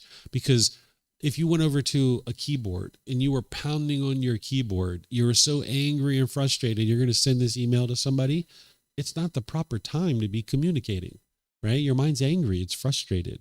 Instead of sitting there pounding on your keyboard and sending that out into the world, because if you send that hateful message out into the world, that harmful message, it's just going to come back to you.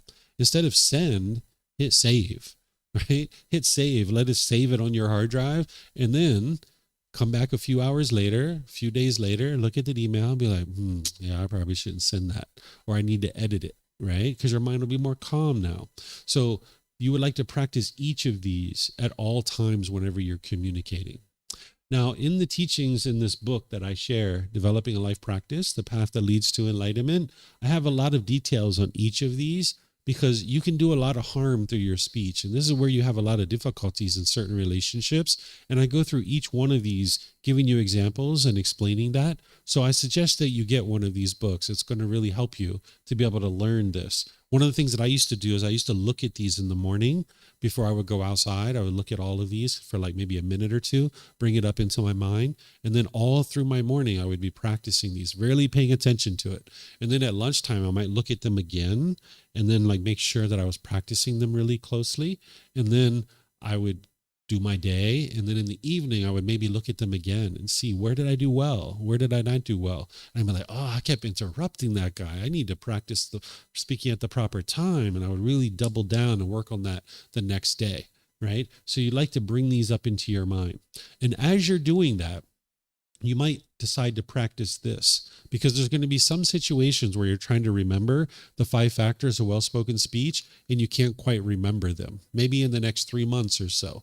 You might be on the phone with your mom and you're talking to your mom and you notice this frustration coming up in your mind. You're not going to be able to be like, Mom, hold on a second. I am getting so angry here. And there's these 5 factors of well-spoken speech. I need to figure out what they are.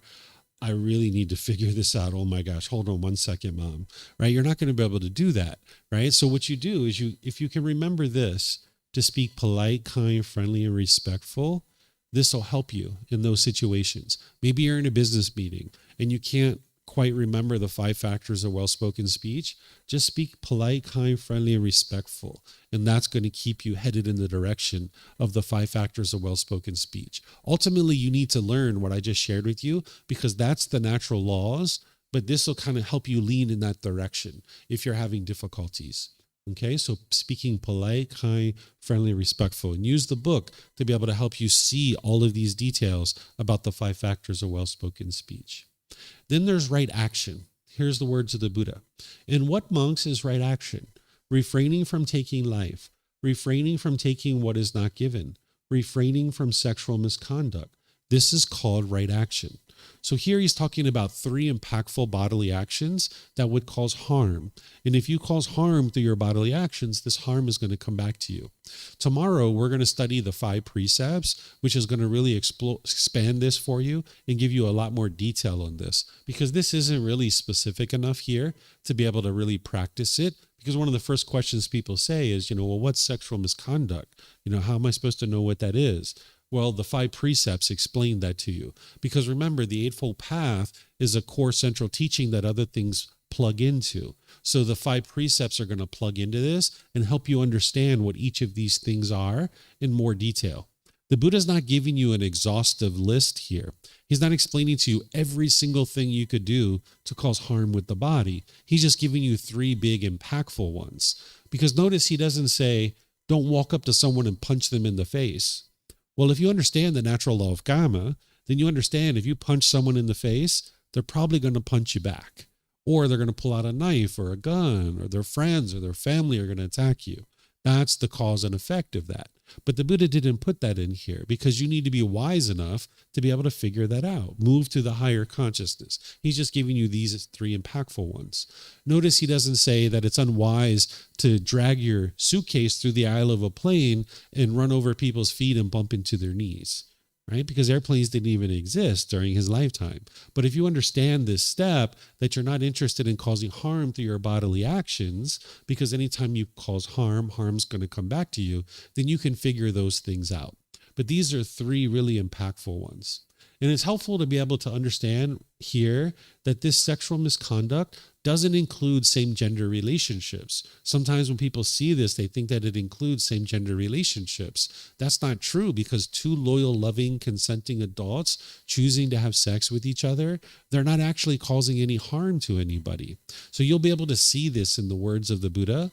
This is how wise he was. 2,500 years ago, he understood that 2 loyal, loving, consenting adults choosing to have sex, they're not causing any harm. But what happens is today, there's people who crave everybody to have sex with the opposite gender. That's permanence.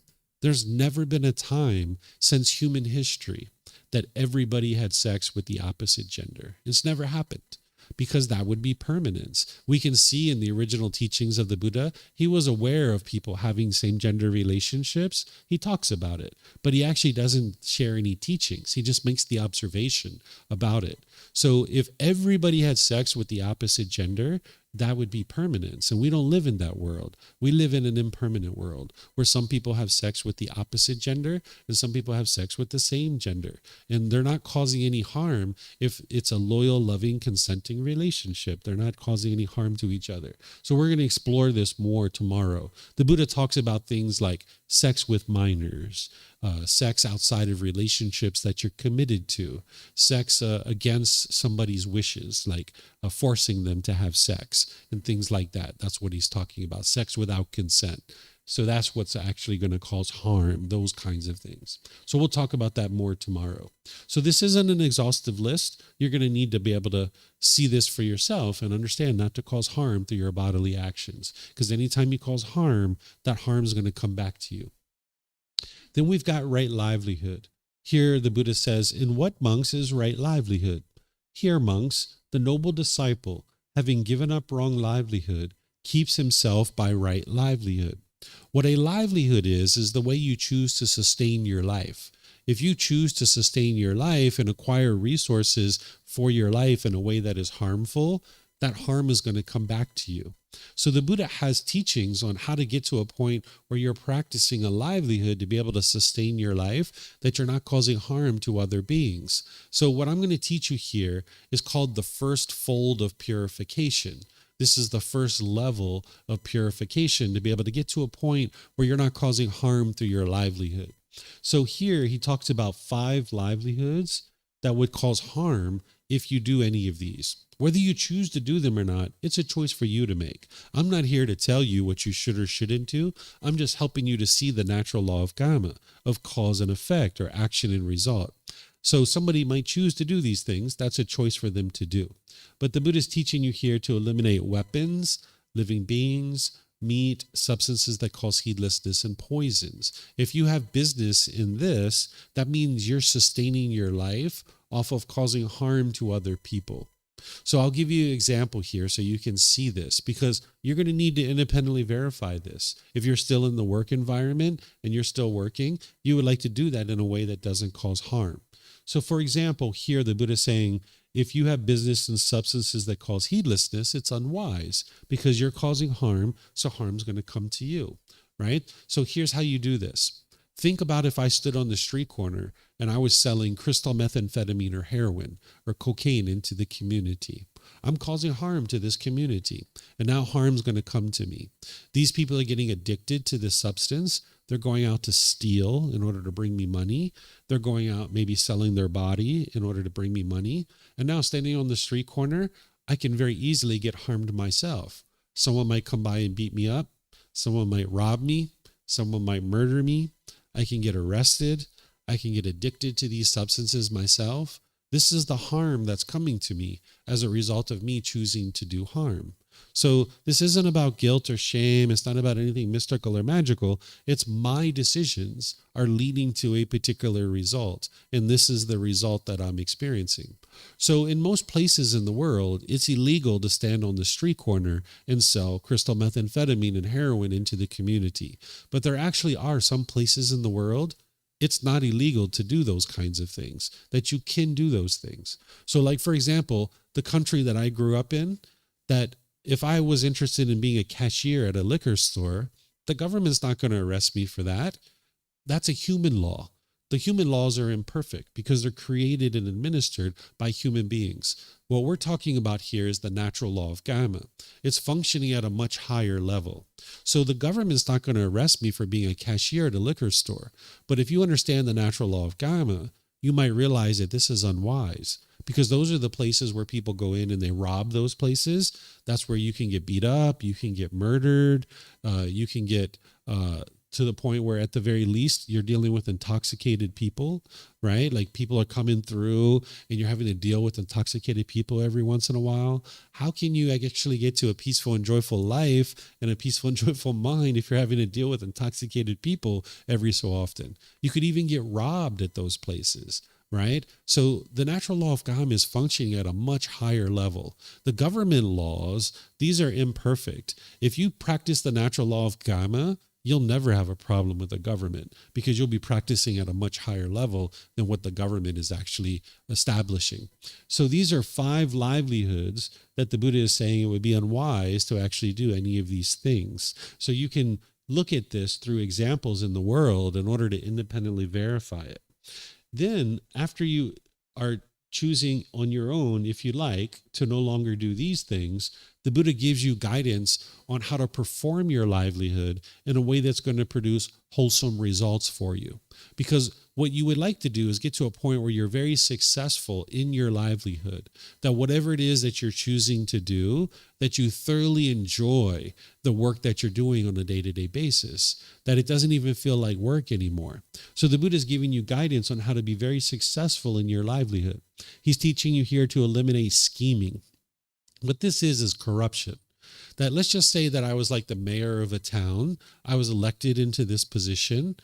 I'm not causing any harm to be the mayor of a town. It's not one of those 5 livelihoods: business and weapons, living beings, meat, substances that cause heedlessness, or poisons. But if I'm doing like backhanded deals and I'm corrupt, eventually people are going to find this out, and then I'm not going to get reelected anymore. I'm going to be 10, 15 years into my career, and next thing you know, I can't support myself, right? So you need to eliminate any kind of scheming or corruption in your livelihood. Flattering is giving insincere comments just to try to get people to buy things from you. If you've ever been in this situation where maybe you walked into a store and someone was like, oh my gosh, that shirt looks so beautiful on you. That really brings out the colors of your eyes.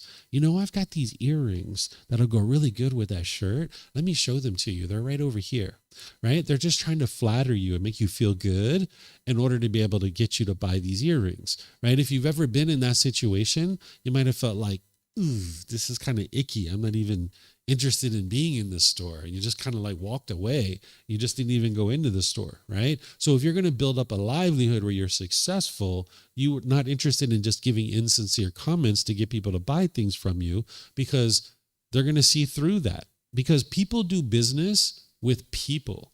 They don't do business with businesses. They do business with people. And if you're a person that they're doing business with and you have good, ethical, strong morals, they're going to be willing to do business with you because they feel good about the relationship, right? So you're not interested in just giving these insincere comments. Then the Buddha teaches you to eliminate hinting.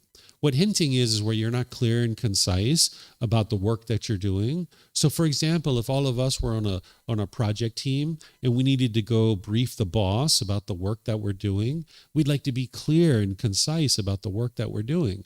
Be very direct in what it is that where we're at on this project, because then the boss can understand what we're doing, and we can be very successful in delivering this communication in order to be able to advance in our career.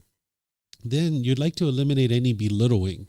This is like being degrading and disparaging about your customers, your coworkers, your business partner, your competition. No need to belittle anybody in your livelihood. But sometimes people think that that's the best way to get ahead in business, is like someone might ask you about your competition and maybe you degrade or diminish them. And you might think that you're trying to look good in front of your customer, but it actually doesn't look good. Because remember, people do business with people. They don't do business with businesses. They do business with people. And if you're a person who's degrading and disparaging people, they're not going to be interested in doing business with you. So if somebody asks you a question about your competition, for example, no need to degrade them and belittle them. You can just say, you know, I'm not sure 100% what they do, but this is what I can do for you. Here's how I can help you. Just focus on that, because that's what it is that you would like to be able to provide, that product or that service. No need to degrade or diminish your competition. This last one of pursuing gain with gain, what this is that you're only doing the job for money, that you don't really care about the product or service, that you don't really have enthusiasm and ambition to do this work. You're just showing up for the paycheck. That's really all it is. If you've ever had this kind of job before, when you first got the job, you were probably really excited because you're getting all this new money. And you probably showed up to the job for the first few months, getting all that new money with a big smile on your face. But then eventually that wore away and you just kind of dragged yourself to work each day, right? It just felt miserable going into that office each day. Well, you're not going to get to peace and joy, or your mind's completely peaceful and joyful working at a place that you don't even enjoy, right? You're not motivated. You don't have enthusiasm and ambition. That's what the Buddha is helping you to be able to do, is get to a point where your work doesn't even feel like work anymore, right? There's people like this here in Thailand that are actually doing a livelihood that they thoroughly enjoy, that they can't imagine doing anything else other than that particular thing, because they enjoy it so much. It doesn't even feel like work. You might have been outside and gone to a certain street stall. There might be a person there selling mango and sticky rice. They probably woke up this morning. They went out into their mango grove. They picked each one of their little mangoes, brushed off their mangoes, put them in a basket. They brought them to the market. They're standing there slicing the mangoes with a big smile on their face, putting it over top of that warm, sticky rice. They pour that coconut milk over top of the sticky rice, and they hand it to you with a big smile on their face. And they collect their little 40 baht, right? Because they need to be able to sustain their life in some way. But they just thoroughly enjoy serving you that mango and sticky rice. They can't imagine doing anything else but serving you that mango and sticky rice. So what you've got to do in order to be able to get to a wonderful livelihood is you got to find your mango and sticky rice. What's your mango and sticky rice? What is it going to be that you thoroughly enjoy? And you can't imagine doing anything else other than that you enjoy it so much it doesn't even feel like work anymore. So if you're in between jobs, or you're in a job that you don't particularly care for, you might decide to look at this particular teaching closely. This is the first level of purification, but there's a second level also. And you'll find that in our book series. In volume 12, chapter 14, if you look in there, you'll actually see the full teaching on right livelihood, because it'll give you the first fold and the second fold. And then there's words from me to be able to help you in there as well. So this is right livelihood. So we just walked through the moral conduct section where the Buddha is helping you to see this natural law of karma as it relates to speech, actions, and livelihood. You would like your speech to be harmless, where all your verbal conduct, but also your text, your chat, your posts, your emails, all of it is harmless, that you're not causing harm, that you eliminate lying, slander, harsh speech, and frivolous speech. And then you practice the 5 factors of well-spoken speech, that you speak at the proper time, what you say is true, gentle, beneficial, and with a mind of loving kindness. Understanding it's going to take you time to do this. You're not going to be able to go out there and snap your fingers and instantly do all of this stuff, right? Particularly the relationships that you have the most attachment, your parents, your siblings, your life partner, your children. You're going to find that to be the most challenging. So you're going to need to dial this in closer and closer and closer. Then you would like to have harmless bodily conduct, where you're not causing harm through the way that you interact in the world through your body. Then you'd like to improve your livelihood, or get to a livelihood where you can sustain your life, where you're not causing harm to others, and ultimately you thoroughly enjoy the work that you're doing, that it doesn't even feel like work anymore, that you thoroughly enjoy this. You just can't even imagine doing anything else other than this particular thing. Okay? So any questions here on the moral conduct section? Curtis, you're the official questioner. you ask the questions for everybody. Regarding right speech, yeah, we live in an environment here where there's multiple languages spoken. Mm-hmm. Based on my life experience, I've had a certain of whether it's tone or tempo, and I find it at times when I'm going throughout the city that I hear Thai language spoken, and to me it sounds harsh, it's quite loud, or it's very tonal language.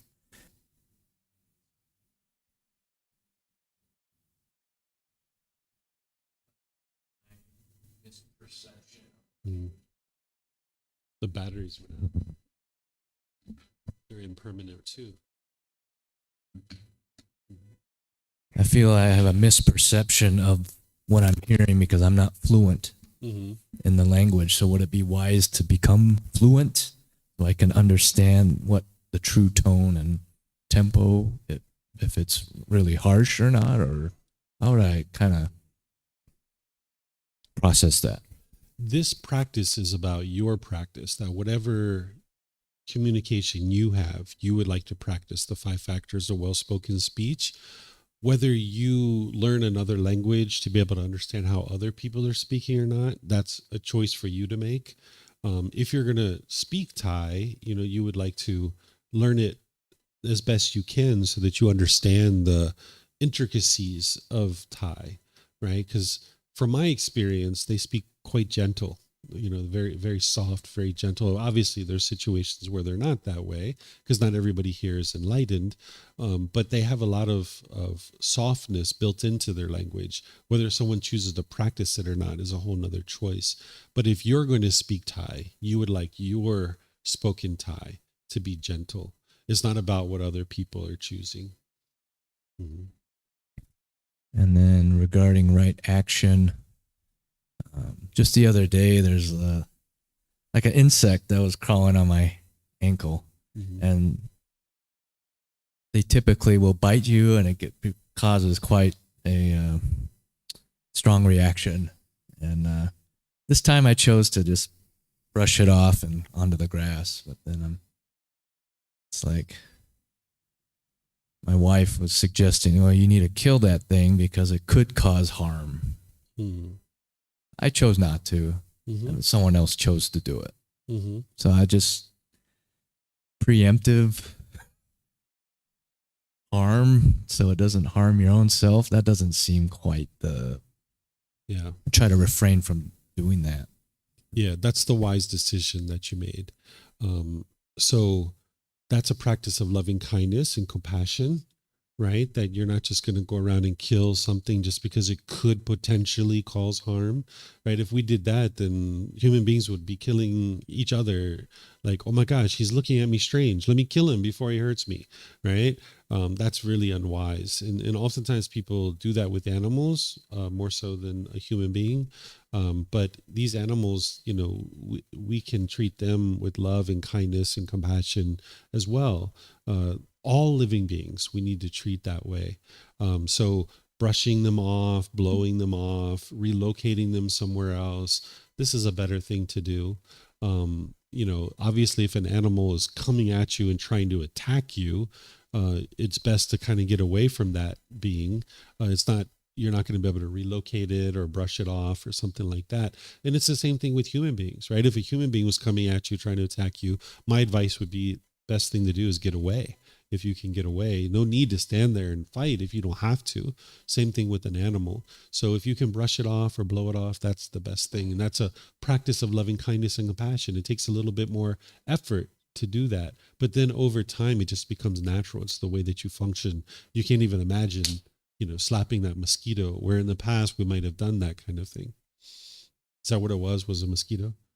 No, it's like a black insect that it kind of looks like a centipede. But, yeah.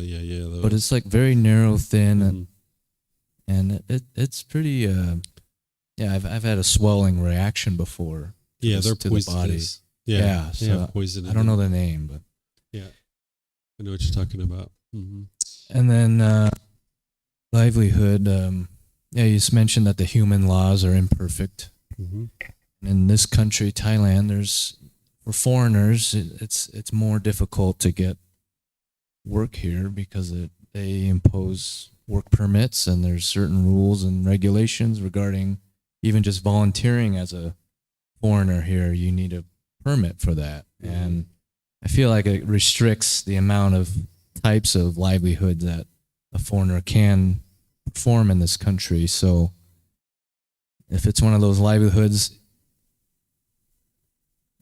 that's prohibited here, but gives you that mango and sticky rice feeling, how would you what do? Do you just choose not to live here, or do you just do the livelihood and hope you don't get caught, or where's the middle way with that?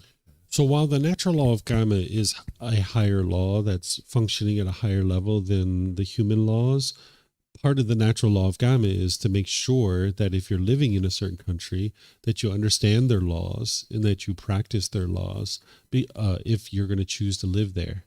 Because it's a choice for someone to locate here. And if they're choosing to locate here and they know that they really enjoy driving a taxi cab, and this is one of the things that a foreigner can't drive a taxi cab here, and you know that that's what you thoroughly enjoy, this isn't the place for you to live. There's other places where you could live and do that livelihood. And that's where you've got to be able to make the choices. And now when you see that that's the law, you're like, okay, well, this isn't a place that I would live.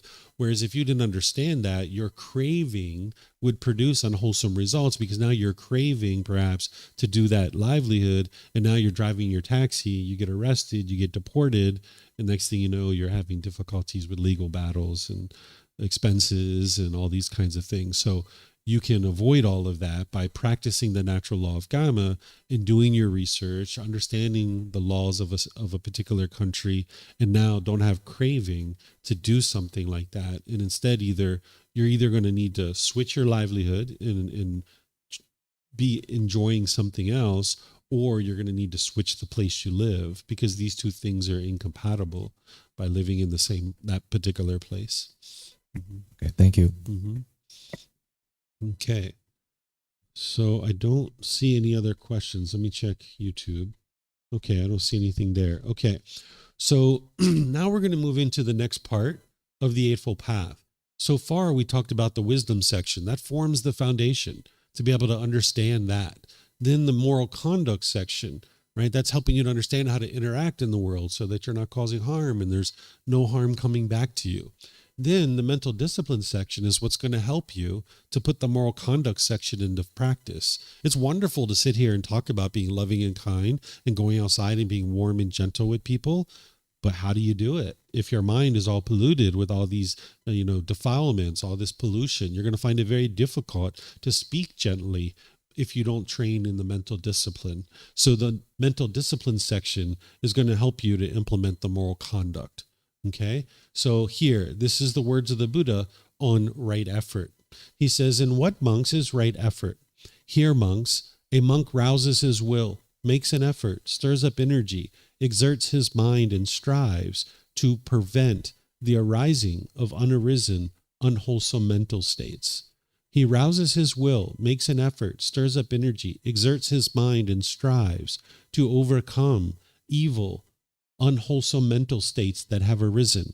He rouses his will, makes an effort, stirs up energy, exerts his mind, and strives to produce unarisen, wholesome mental states. He rouses his will, makes an effort, stirs up energy, exerts his mind, and strives to maintain wholesome mental states that have arisen, not to let them fade away, to bring them to greater growth, to the full perfection of development. This is called right effort. So he's talking about 4 things here that you're going to need to apply the effort to do. And on this next slide, I've actually broken that down, and I'm going to give you some examples so you understand how to do this. So the first one, he's talking about preventing unwholesome mental states that have not arisen from arising in the mind. There are certain unwholesome mental states that are not currently in your mind. They're far, far, far from your mind. And the Buddha is saying you need to apply effort to prevent these things from ever coming into your mind. Because once you allow that to come into your mind, you might act upon it and make unwise choices. So for example, killing another human being is probably the farthest thing from your mind right now. It's probably nowhere even remotely in your mind. And the Buddha is saying prevent that kind of thing from ever coming to your mind by applying effort. You're going to need to apply the effort that if you see that starting to try to peer into the mind, you don't allow it. And it's not just this, but there's other things too that are not currently in your mind right now. You're going to need to apply the effort to prevent them from ever coming into the mind. But then there's certain things that are in your mind. So the Buddha talks about abandoning unwholesome mental states that have arisen in the mind. If you're unenlightened, there's certain unwholesome mental states that are currently in your mind. And when those unwholesome mental states come into your mind and they're rising up in your mind, you would like to eliminate those out of the mind. You would like to apply the effort to get rid of them out of your mind. So for example, if you were in an existing relationship and you have a craving to go outside that relationship to have sex with someone else, you need to see that as an unwholesome mental state, that it's going to cause harm in your relationship and in your life. And you need to apply the effort to eliminate that out of your mind. Don't allow your mind to act upon that. Because if you allow it to just continue to stay in your mind, you're going to tend to act upon it. And now it's going to produce unwholesome results for you. So you would like to get that out of your mind. Or say something like anger, frustration, or irritation. That's an unwholesome mental state. When that's coming up in your mind, you need to notice that and be able to get rid of it by applying right effort, that you take the effort to eliminate that out of your mind. Then there are certain wholesome mental states that you're going to learn about on this path that are not currently in your mind right now, that you're going to need to bring into your mind. And you're going to need to apply the effort to do that. So produce unarisen wholesome mental states to arise. So for example, you're going to learn about how generosity is an important mental quality that you need to cultivate on this path because it trains your mind to let go, to give and share with other people. But if you know that this is not a quality that's in your mind, maybe you find it very difficult to share with other people. When you find out about this particular wholesome mental state, you're going to need to apply the effort to bring that into your mind. That's what's going to help you to do it is right effort. Or say something like compassion. Maybe somebody doesn't have compassion. What compassion is the concern for the misfortune of others. If you don't have compassion, if you're on one side of this, you'll be indifferent to other people's misfortune. You'll see somebody struggling in life and you'll be like, I don't care. It's not my mom. It's not my dad. I don't care if that person's homeless. Who cares? right? That's indifference because the mind doesn't have compassion. It doesn't have concern for the misfortune of others. But you can also be on the other side of this, where you have worry and anxiety. Oh my gosh, those kids don't have food. What are they going to do? How are they going to eat? Right? Now your mind's all worried and having anxiety. So in order to be able to solve this, you're going to need to bring in the compassion into your mind, which brings your mind to the middle, where you have concern for the misfortune of others. Whether you choose to do something about it or not, that's a whole separate question. But in terms of this particular step of right effort, you're going to need to apply the effort to bring in this wholesome quality of compassion, where you have concern for their misfortune. You're not indifferent and you're not worried and having anxiety. Your mind's in the middle, and you're going to need to apply the effort to do that. Then there's something called maintaining wholesome mental states that have arisen, not allowing them to fade away, and work to increase their growth in the mind. There's certain wholesome mental states that are currently in your mind, and you're going to need to support those, encourage those. Don't allow them to fade. There's a certain effort that you're going to need to take in order for that to occur. So, for example, you probably have loving kindness in your mind. Loving kindness is a genuine interest in seeing other beings be well. You probably have that to a certain degree, but it hasn't been brought to full growth, full perfection, and full development. Because in some situations, you get angry and bitter and hostile and harsh towards people. So what you would like to do is you'd like to support and encourage this loving kindness, bring it to full growth, full perfection, and full development, where it's permeating in your mind and you can be loving and kind with every single being in the world. Or say something like sympathetic joy. You probably have this in your mind. Sympathetic joy is joy for others' success, even if you didn't contribute to it. What this is like, say somebody says to you, hey, I'm thinking about going to Thailand, right? Sympathetic joy is the opposite of jealousy or envy. Maybe someone's like, hey, I'm thinking about going to Thailand. I was going to plan a trip like 6 months from now. And you're like, oh, that's wonderful. I've been to Thailand. It's a wonderful place. You know, by the way, if you decide to go, there's this lady that sells mango and sticky rice on the street corner. You might decide to give her a visit. She's really makes really good mango and sticky rice, right? You might be very pleased for their success that they're planning to go to Thailand because you've been there before. So there's no jealousy. There's no envy. But it probably hasn't been brought to full growth, full perfection, full development. Because if you're at work and you apply for a new position that has a bigger salary and a nicer job, and some of your coworkers do too, and they get the job instead of you, you might notice jealousy or envy coming up in your mind. That's because your sympathetic joy hasn't been brought to full growth, full perfection, and full development. So where you see your mind is jealous and envious, you're going to need to apply effort to bring in the sympathetic joy. And that's what's going to help you to get rid of that jealousy and envy. So the examples that I'm using here are examples that I'm just using to illustrate these four things. But you're going to need to know what is wholesome and what is unwholesome in your mind. That's where the next step comes in, right? So here the Buddha is describing to you to prevent unwholesome mental states from coming into the mind. Any unwholesome mental states that are there, get rid of them.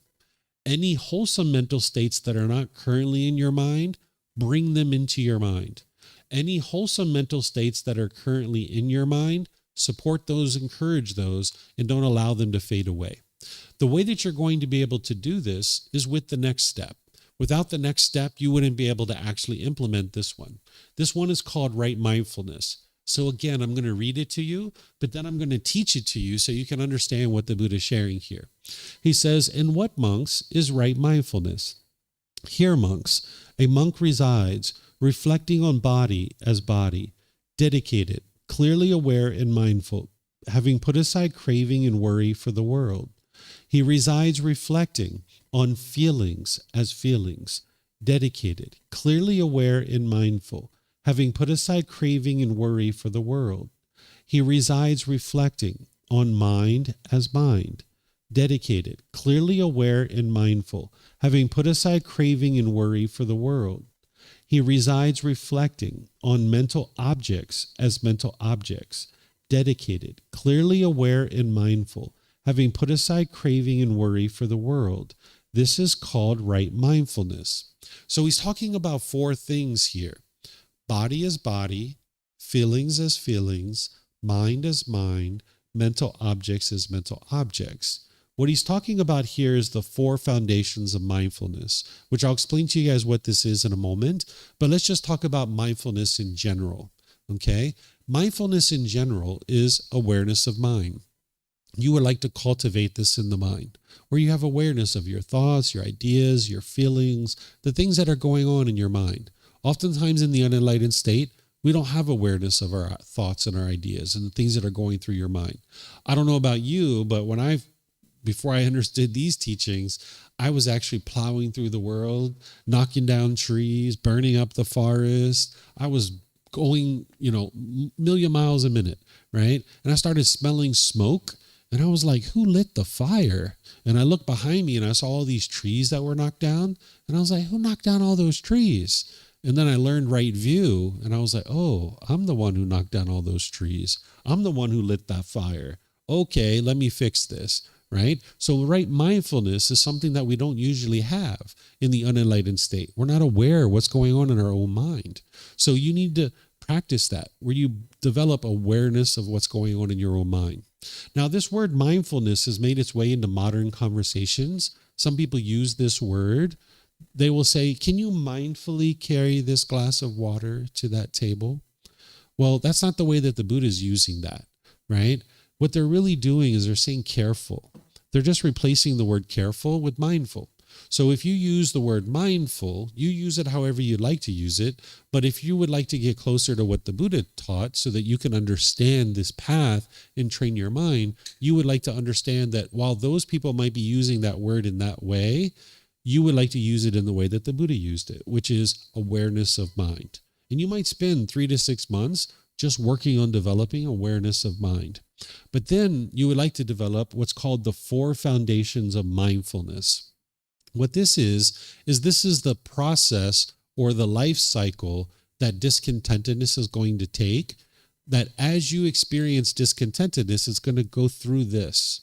So when you experience some contact through your eyes, your ears, your nose, your tongue, the body, or the mind itself, you're going to see that contact is either agreeable or disagreeable. And if it's agreeable to you, you'll get pleasant feelings. And if it's disagreeable to you, you'll get painful feelings, right? But before the feeling arises, there's bodily sensations that are occurring that you may or may not be aware of right now. With something like anger, it's going to be tingling in the body, tightening in the chest, tightening in the throat, heat in the face, pressure in the skull. This is the early warning system alerting you. You're about to experience anger. You're about to experience frustration or agitation or some other discontent feeling. What the Buddha teaches you is at the bodily sensations, apply right effort to cut off and let go. Don't allow that anger to come into the mind. Don't allow it to penetrate into the mind. You're not suppressing your feelings or repressing your feelings. You're actually cutting it off and letting it go before it even becomes a feeling. It's kind of like if you were going to take a boat from Australia to Indonesia and you're out in the middle of the ocean, you would like to prevent the water from ever coming into the boat. Because once the water gets into the boat, you've got a real problem to deal with. So the same thing is true. Once you allow the anger to come into the mind, or the stress or the anxiety or the boredom or whatever it is, you've got a real problem to deal with now. You've got to get it out. So what the Buddha is teaching you to do is cut it off at the bodily sensations. That's the early warning system alerting you you're about to get angry. You're about to get frustrated. It's kind of like the mind saying, I'm about to get a conditioned feeling here. I'm about to get a conditioned feeling. I'm about to get a conditioned feeling. And you say, nope, I'm not going to let you do that. Right? And you cut it off and you let it go. That's right effort. Right? And if you do this enough, eventually it'll never arise because you've eliminated the underlying cause, which is craving, desire, attachment. So you're going to need to cut off and let go, cut off and let go, cut off and let go many, many, many, many, many times before your mind will actually let go. Right? So that's the maturing and release. The mind needs to mature and mature and mature and mature before it ultimately releases. So between now and enlightenment, you're not going to be able to cut it off and let it go every single time as a bodily sensation. More and more, you'll develop that ability to do that, but you're going to sometimes get a feeling. It's going to happen that you're going to have a conditioned feeling. Your mind's going to be discontent because you're going to miss it as a bodily sensation. And now it's going to become a feeling. So you're going to need to have awareness of that. And now when you have awareness that there's that discontent feeling in your mind, you're going to need to apply right effort to cut it off. Cut it off and let it go. Cut it off and let it go. Because if you don't cut it off as a bodily sensation or a feeling, it's going to now affect the condition of your mind. The condition of your mind is like, have you ever been grumpy and irritable for a couple of days or like a week or two? Of course you have, right? Because you didn't understand this. None of us did when we were growing up, right? So if you don't cut it off as a bodily sensation, it's going to become a feeling. And if you don't cut it off as a feeling, it's going to affect the condition of your mind. For a few minutes, for a few hours, for a few days, a week or so, you're going to be grumpy and irritable, right? And if you don't cut it off as a condition of your mind, now it's going to form and feed what's called a mental object.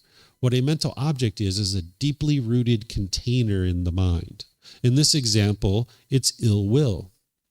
All those 10 fetters that we talked about yesterday, those are all mental objects. They're deeply rooted containers in the mind that need to be uprooted and eliminated out of the mind. So for example, when we were little babies, we didn't have ill will in our mind. This is why we were so cheerful. This is why we were so joyful. Because we didn't have this deeply rooted container of ill will in the mind. We didn't go into the nursery at the hospital hating other babies. Right? We didn't have conceit in our mind when we were a little baby. Conceit is the arrogance and the pride, the measuring and comparing, thinking that you're above people or below people. We didn't go into the nursery at the hospital. My gloves are better than your gloves. My hat's better than your hat, right? We didn't do that, right? It's only when we got older that our minds started to do that because of the conceit. Right? So that's what a mental object is. It's a deeply rooted container in the mind. So what the Buddha is teaching you to do is to put a blockade at the bodily sensations to cut off and let go, cut off and let go, cut off and let go. All the while, you're purifying your mind of these mental objects. He's giving you the tools and the techniques of how to uproot these out of your mind so that you can experience more and more peace, more and more joy. It's like taking a jackhammer to that and uprooting it out of the mind. Okay, so this is the life cycle that discontentedness is going to take, and you need to have mindfulness or awareness that this process is happening so that you can then apply right effort to cut off and let go at the bodily sensations as much as you can. So this is the technical description of this, but let me explain to you how this looks in day-to-day life. Right? This is a real world example. Let's just say you're sitting on your sofa and you're watching the news and you're taking in this contact through the eyes and the ears and you're hearing things that are disagreeable to you and you're noticing the anger starting to arise. It's tingling in the body, tightening in the chest, tightening in the throat, heat in the face, pressure in the skull.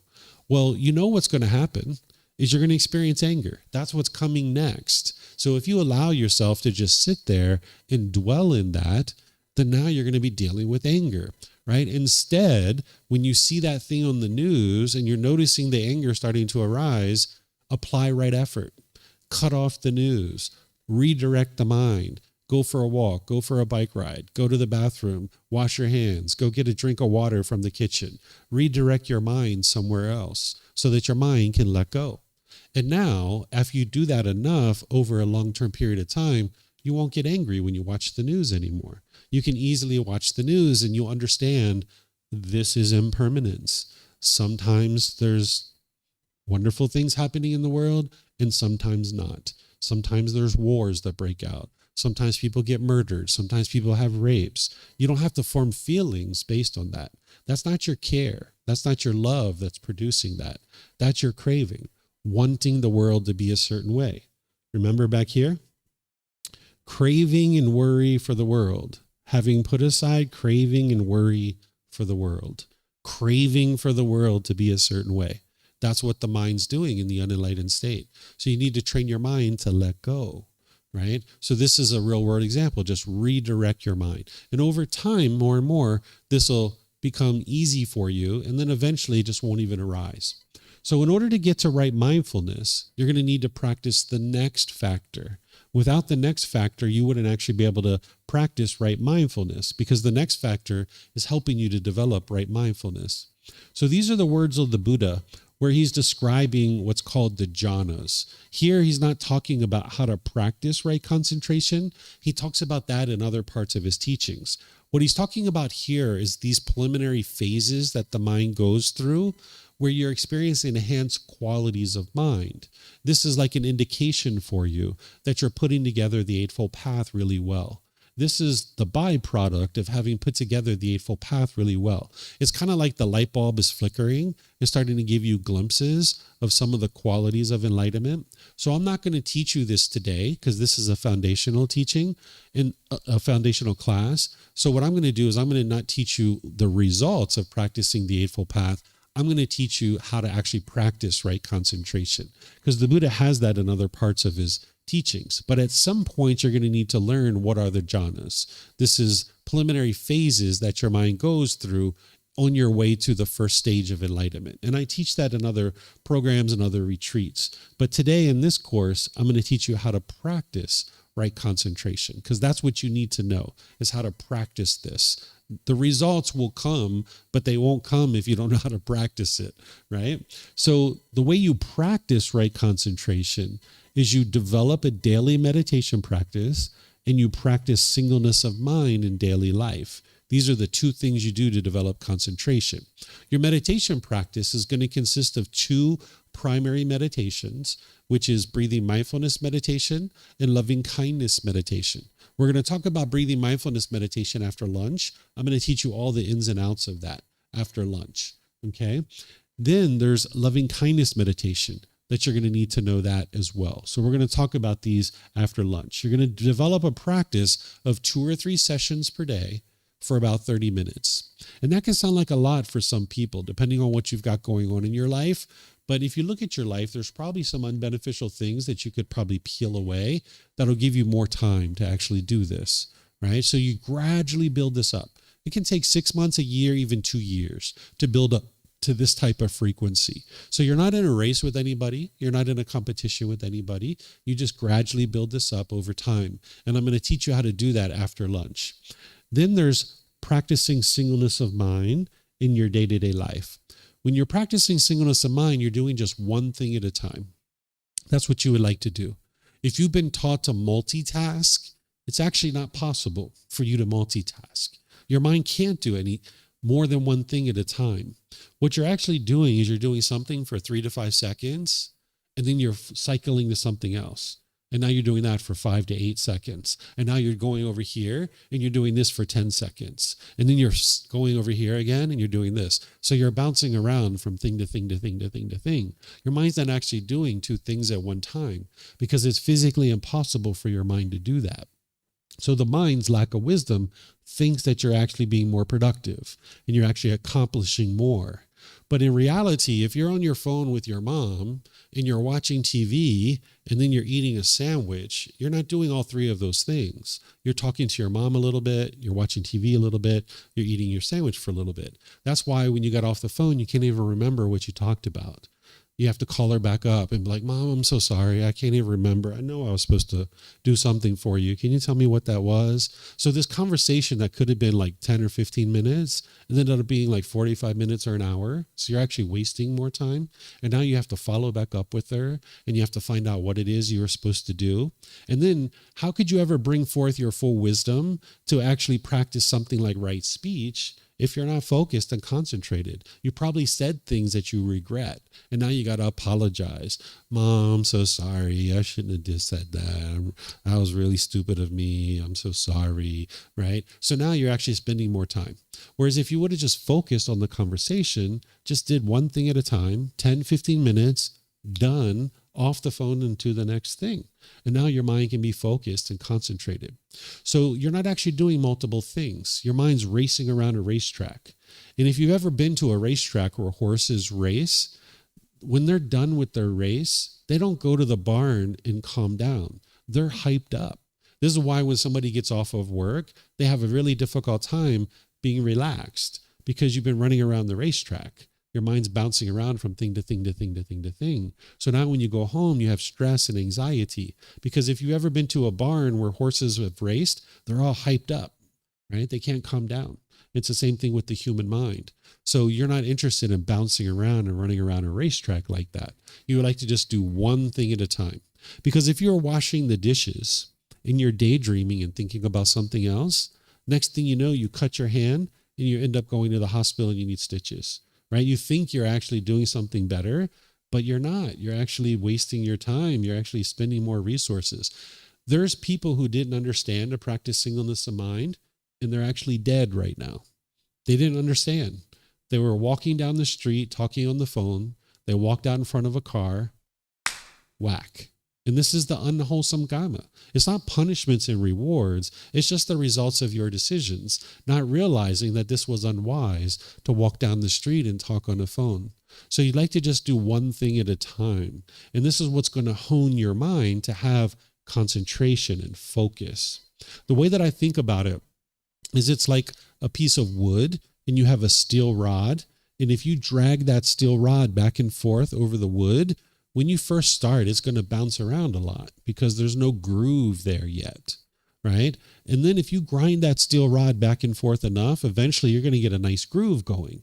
And when that steel rod pops out, you're going to know it and you'll just bring it back, right? And now you keep grinding back and forth and grinding back and forth. And eventually you get such a deep groove, it never pops out.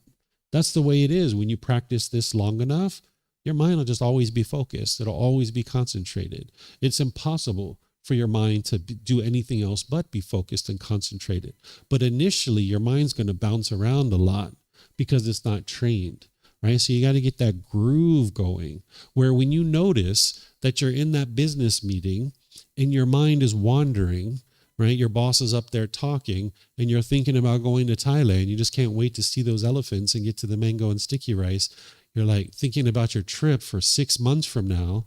That's not going to help you, right? So you'd like to cut that off, apply right effort, right? So you're using right mindfulness to watch over your mind. You see your mind's wandering. You cut that off and you bring it back through applying right effort. And now you focus on the business meeting. And now you do really, really well in the business meeting and your career goes better for you. Whereas if your mind is wandering, you can't focus on the business meeting. Or say you're washing dishes and you notice your mind is wandering. You cut that off and come back to the dishes and wash the dishes. And now you can be focused. And if you do this with each individual activity that you're doing in your day-to-day life, your mind's going to be more and more focused. So what some people do is when they're eating, they will have YouTube running, right?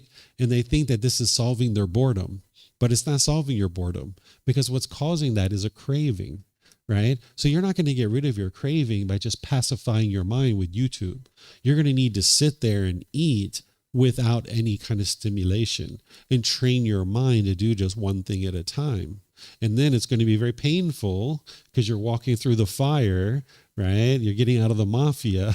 It's going to be very painful while you're sitting there eating and you feel that boredom in there.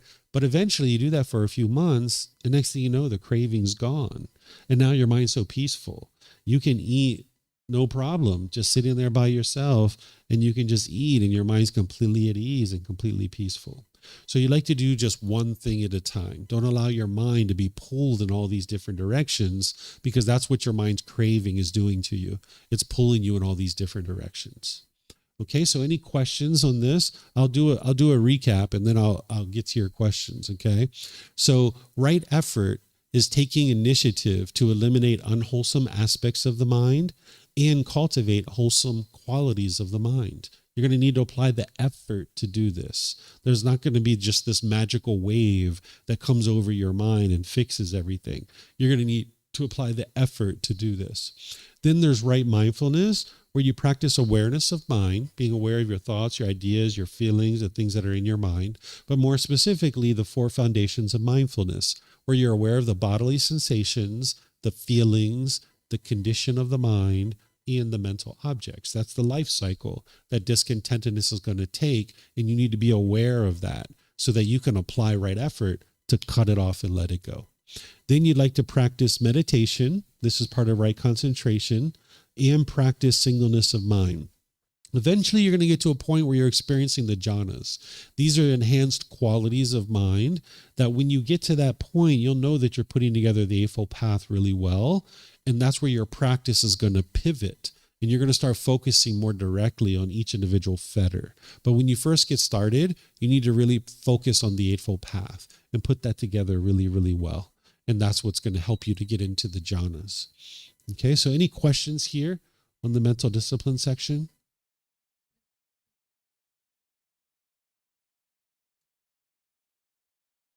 Right effort?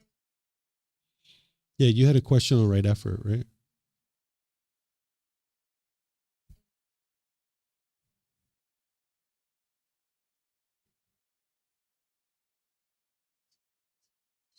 Mm-hmm. Mm-hmm.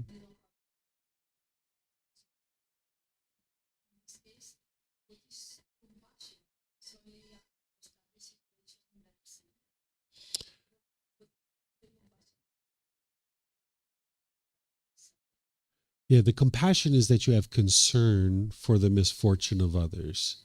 It doesn't mean that you're not going to have any feelings based in your concern. So, for example, I used to ride a motorbike, and sometimes when I would ride a motorbike, I would see people get in an accident.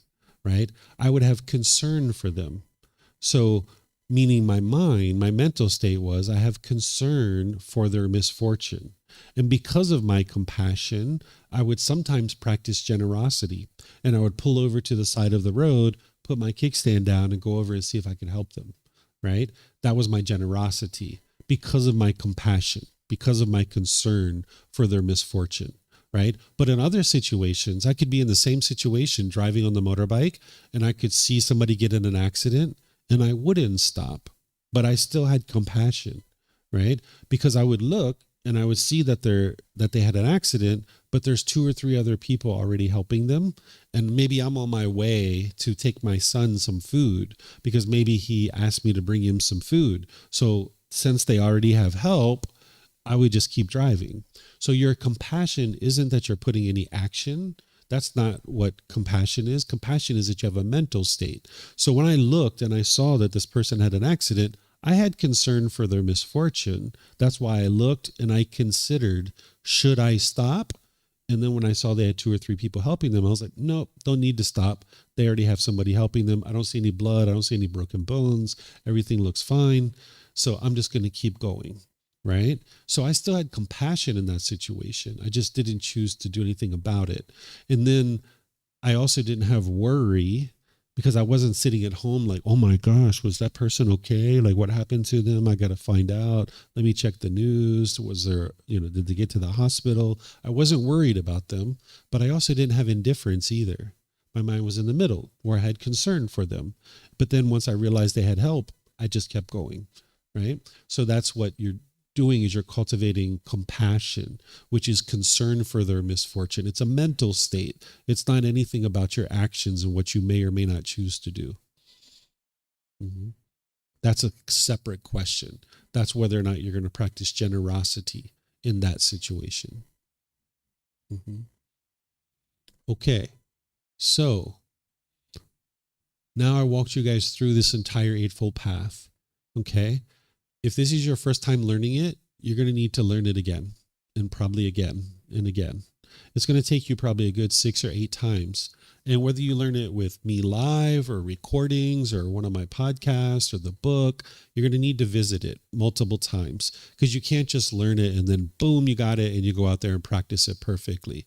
Students who study the closest, they've told me that they study it maybe 6, 8 different times. They're really tweaking it and bringing it into their life. I created a study guide for this, that if you'd like to study it, if you get on our website at buddhadailywisdom.com and click on free books, if you scroll down towards the bottom, you're going to see a study guide there where I created a study guide for you, because you're going to need to commit it to your memory, because you can't practice it if you don't have it memorized. Sometimes what people do is they study it and then they sit down with me, and it's almost like they're teaching it to me, where they're kind of like walking through and they're saying, David, this is right view. David, this is right intention. And then I confirm for them that they're understanding it, or I help them to tidy it up in certain areas where they need help. So feel free to do that. You can schedule an appointment with me, and I'll sit down with you, and you can explain the Eightfold Path to me, and I can ensure that you're understanding it, because you're not going to be able to practice it if you don't commit it to your memory. You're going to need to do that. So just slowly take your time and commit this to your memory. Okay? All right. So now it is basically 20 minutes after 12. We're going to take a lunch break. And would it be possible to come back at 1:45? I know that I normally give you guys an hour and a half, but can we shorten up lunch a little bit just to be able to cover everything today? Is there anybody who's attached or craving an hour and a half lunch break? No? All right. So there you go. You independently verified the third noble truth. When you eliminate craving, desire, attachment, there is no discontentedness, right? If you were craving an hour and a half, which is what I normally give, but I'm not giving you an hour and a half, you'd be angry and frustrated. But none of you guys are. So you've independently verified that the Four Noble Truths are true, right? That you don't have craving, desire, attachment, and that's why you're not angry. Okay, so enjoy your lunch. Maybe you'll have mango and sticky rice since you've been hearing all about it. I'm going to start off at 1:45, and when I do, I'm going to teach you guys breathing mindfulness meditation, and then we'll do a session together. So feel free to enjoy your lunch, and I'll see you guys at 1:45. Okay, all right.